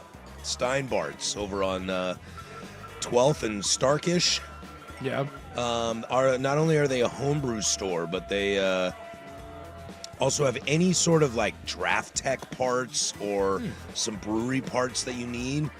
And I just haven't been there in a few years, and I'm very excited about my morning, afternoon tomorrow. There you go. I like the one thing that I do like when it comes to like older things, because I'm typically more modern, like houses, roads, cars, old bars. I've been to the oldest bar in Washington. Yeah? It's, I think it's called Bricks. Okay. It's Bricks up in Cle Elum, Roslyn. I know what you're talking about. I've been there. Dude, it's awesome. Great food. Roslyn is a dope town. Great town. Great. They have a little distillery up there called Heritage. Fantastic. And if you like golf, go over to Suncadia, which 10 minutes from Cle Elum, Roslyn. Old town. Cle Elum, Roslyn's great. Bricks makes good burgers, good beers, and they have like the original spittoons. Oh, really? Ew. Yeah, dude. Yeah, spitting it at least once. I mean, I would, but I'm not gonna do it again. I've done it a couple times. Those things have. It Back gets- in the it- day, some disease spreading through those. Gets better each time. Non si può sto parlo. I don't know what that means, but I'm gonna assume it means that was a great anecdote, Will. I think it is Giancarlo's first home run as a Yankee, and that's John Sterling attempting to speak Spanish. Butchering Giancarlo. Well, Giancarlo used to be Mike Stanton, which is why the co-host of my show used to be a Giancarlo Lynch. Because he was Mike. Yeah. You're very wise. Very, very wise. Have you been up to Brick up there? Not in years. But you've been there once? Yes, I've been up there once, yeah. It's a quality, like, you can't, if you want to go on a vacation, but you only want to go for like a weekend or a long weekend, like a Memorial Day weekend. Yeah. Cle Elum, Roslyn is a sneaky good spot. You can find a bunch of different places to stay. I mean, worst case, you stay in like Ellensburg or Yakima and just drive up that way.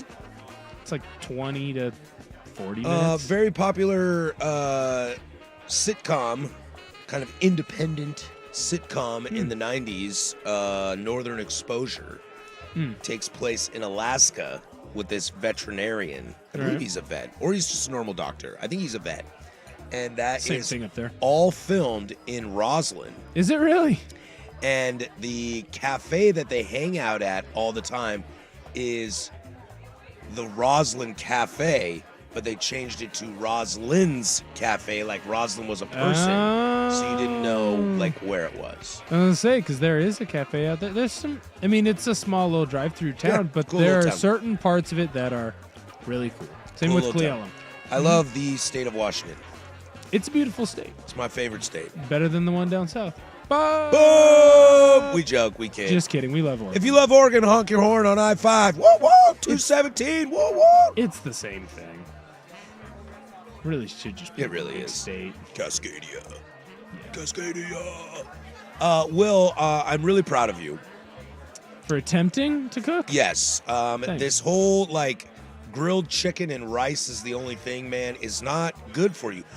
I know. I don't eat rice. I know why. What is it? You were just doing. It's just chicken. Oh, it's salad. Caesar salad. It's grilled chicken and salad. Now, are you aware that? I know why you eat it. You eat it because you're trimming, but you want to get It's your also right. what I know how to cook. Yeah, you want to get your right proteins in, your right nutrients, your right daily metabolism going. Mhm. Do you know that spices will not affect your caloric intake? Yeah, because I put Frank's hot sauce on it. I put Frank's on everything. I mean, that S is good. I love me some Frank's. I actually just had a sandwich with some Frank's Red Hot last night. Dude, you can mix Frank's Red Hot with a bunch of butter, and it's even better. You're not wrong. I don't use a lot of butter. The only butter gotta I use butter. No, well, so here's the thing. I use butter on the pan so it doesn't stick. But other than that, I don't. Not a big butter What guy. have you been attempting to cook? So the other day I made like chicken burritos, but like I took the chicken itself, like I took the chicken breasts, and I cut them up, chopped them up, put them in, put a little seasoning on them, cooked them. Today, I've made pancakes that really just turned into mush, but it was very yummy, and I very much enjoyed it. I learned how to make pork chops the other day. Ooh. Yeah, put a little pepper. Did you bake them or pan fry them? I pan fried half, and the other half I air fried. That's probably smart. You gotta be careful with pork chops. You dry them out too very easily. I got a shout out to my grandma. She bought me this, like, it's an air fryer, but it's also like you can grill some stuff, you can toast some stuff. And so I use that thing all the time. Started trying to cook like little petite steaks. Ooh, the little petite sirloin. I'm not to the point where I can take like an expensive steak and actually cook it, but we're getting there. Last night I tried to marinate some chicken breasts, chicken boobies, as I like to say, in what do you call that? In some Frank's buffalo chicken hot sauce, and then I'd shred it. And then I put it on some gluten-free, low-fat, low-calorie burrito. Gluten-free? Wow. If it's just chicken in a tortilla, is that a burrito? I also put cheese and more Franks on it. I mean, that's technically a burrito, right? Is it just a taco at that point? I don't know. Well, and then sometimes too, I'll take the chicken, or like I'll buy wings, and it's like the plain wing. And then I'll marinate that in some Frank's hot sauce, and then I'll air fry it, and then I'll pour more of the buffalo sauce on it. So that's the extent of me branching out. I'm not going to go much further than that. Like, I have a crock pot. I would like to use it. Why not, man? You don't want to eat better food? I don't know that I have the patience, so here's my real thing. I don't want to come back home and have food smell like really good food smelling all throughout my apartment, because then I'll just get extra hungry.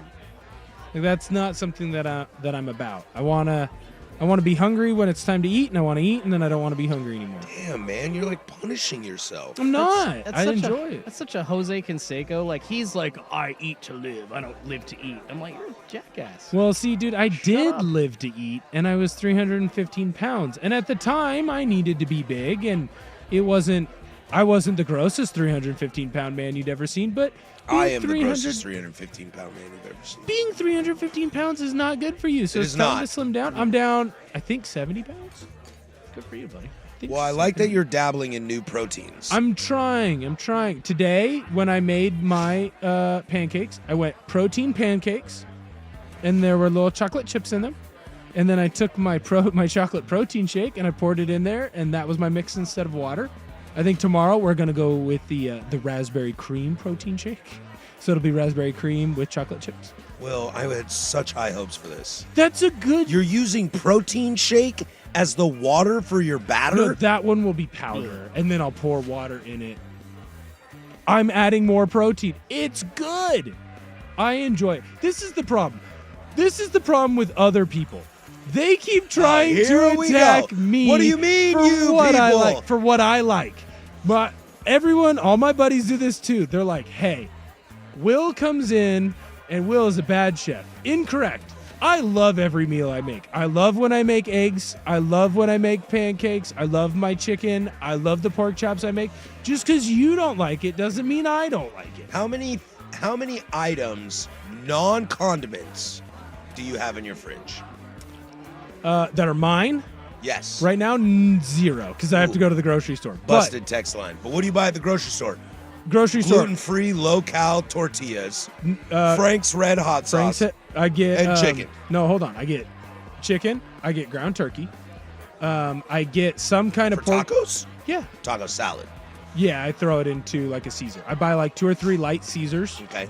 I go in and I buy Greek yogurt, and there's like these little ones that you can buy, and there's like, it's a pack of 12, and it's 15 grams of protein for like 90 calories. So I like to have 1 or 2 of those. I usually have like a protein bar and a protein shake for breakfast.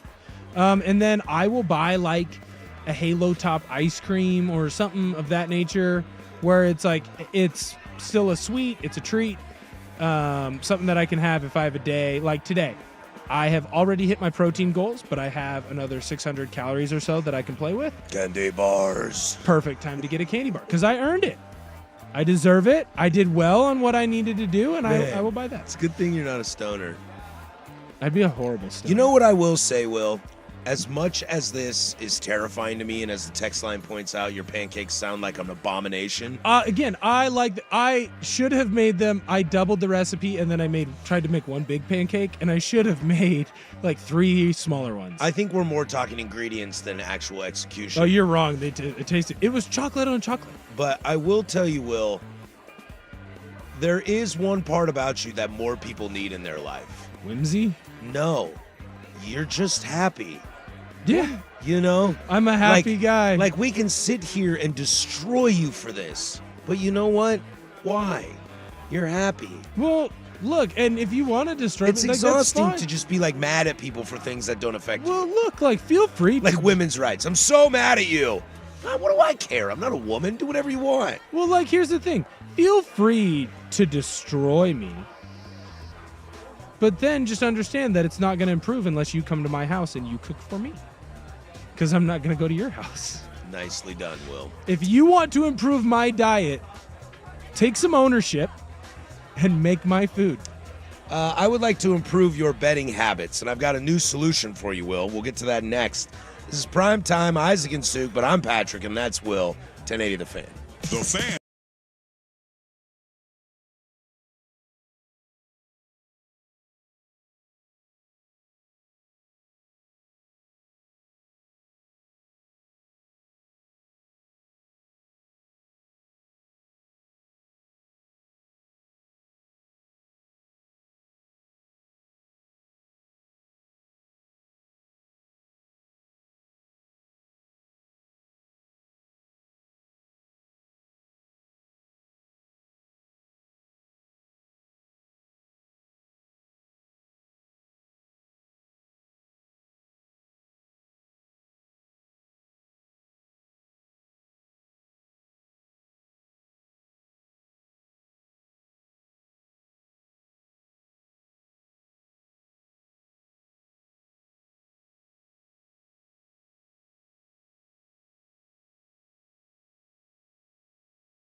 Big Will's Bets.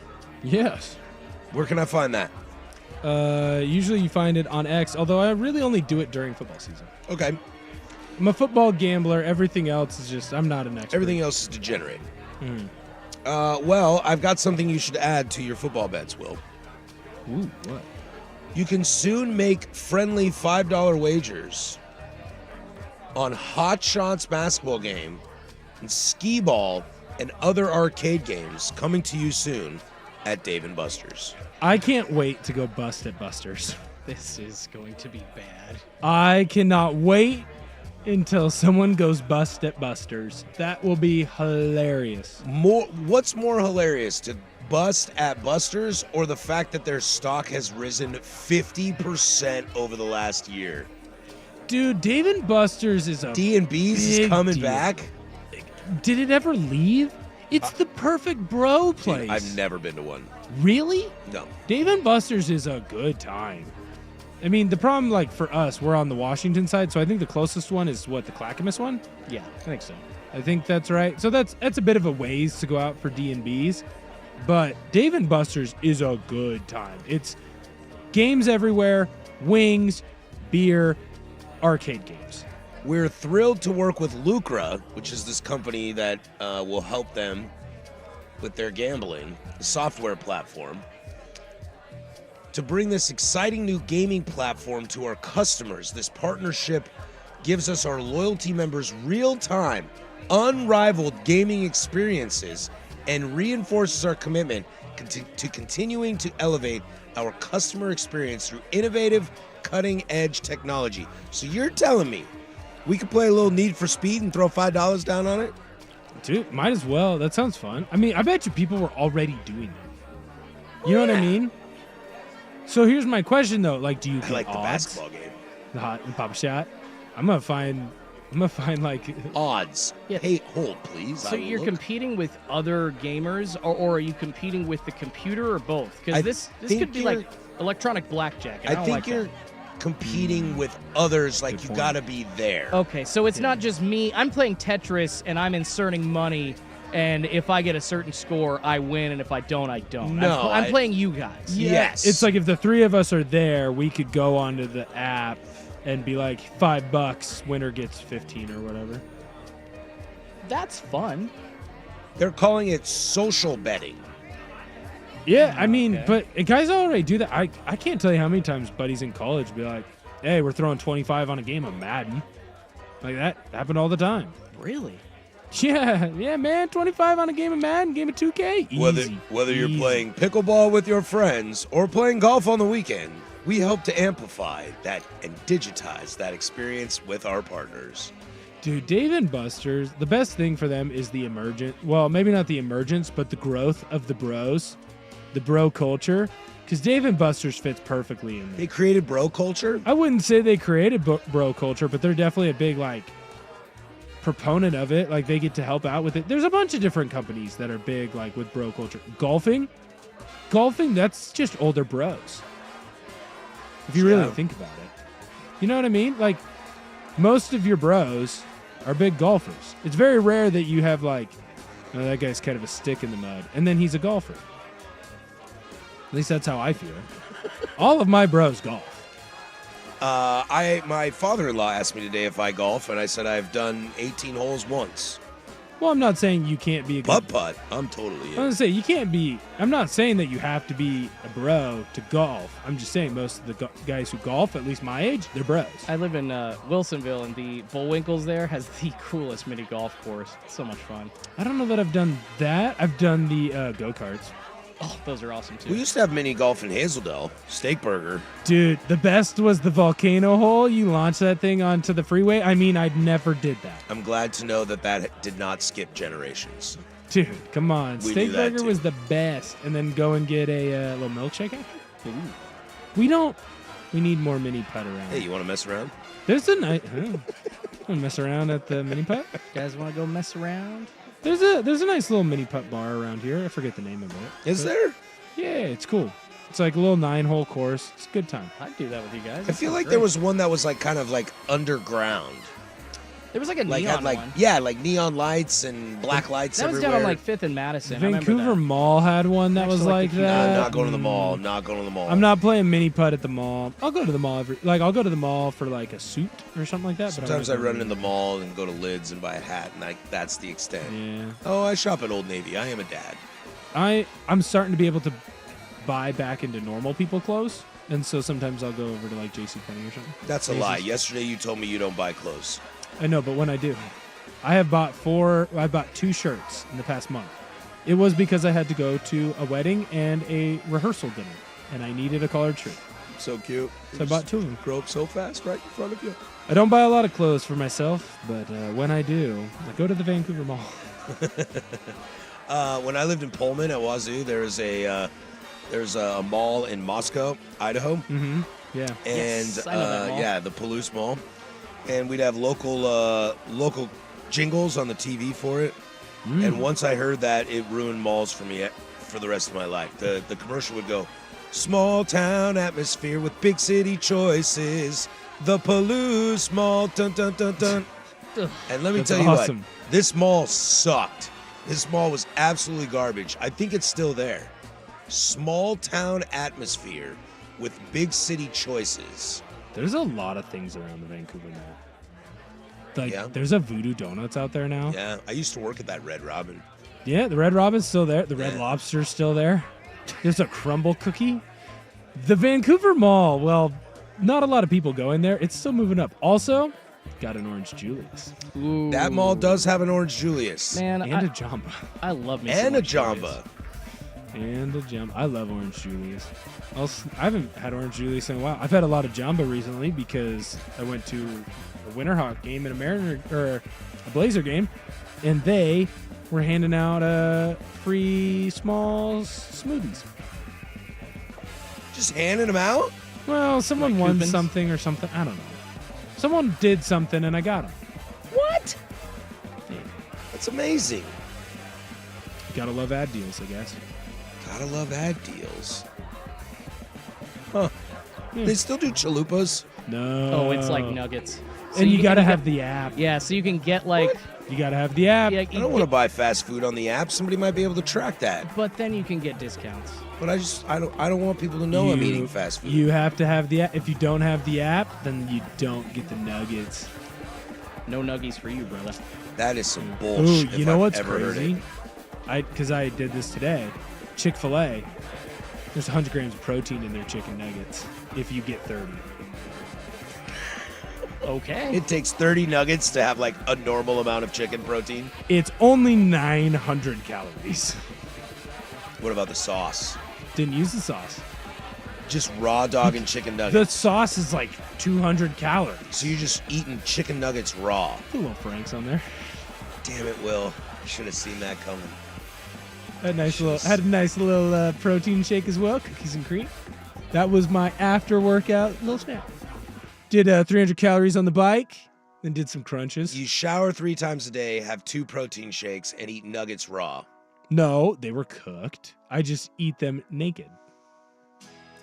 With no sauce. I had shorts. It's like, what?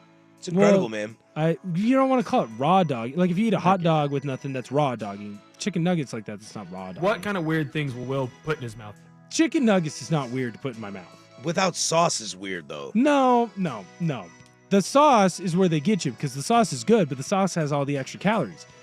There's like 200 calories in that little thing. They give you like 8 of those things. They're trying to make you fat. I've never eaten Chick-fil-A. You know why they want to make you fat? Because they want you to keep coming back. Well, that and stupid people are controlled. That's right. I'm not stupid. It's government That ploy. being said, I just saw the Dollarita is back, so I might have to go check that out. No. The Dollarita. Hitting TB on the way home. Here For we go. For $1?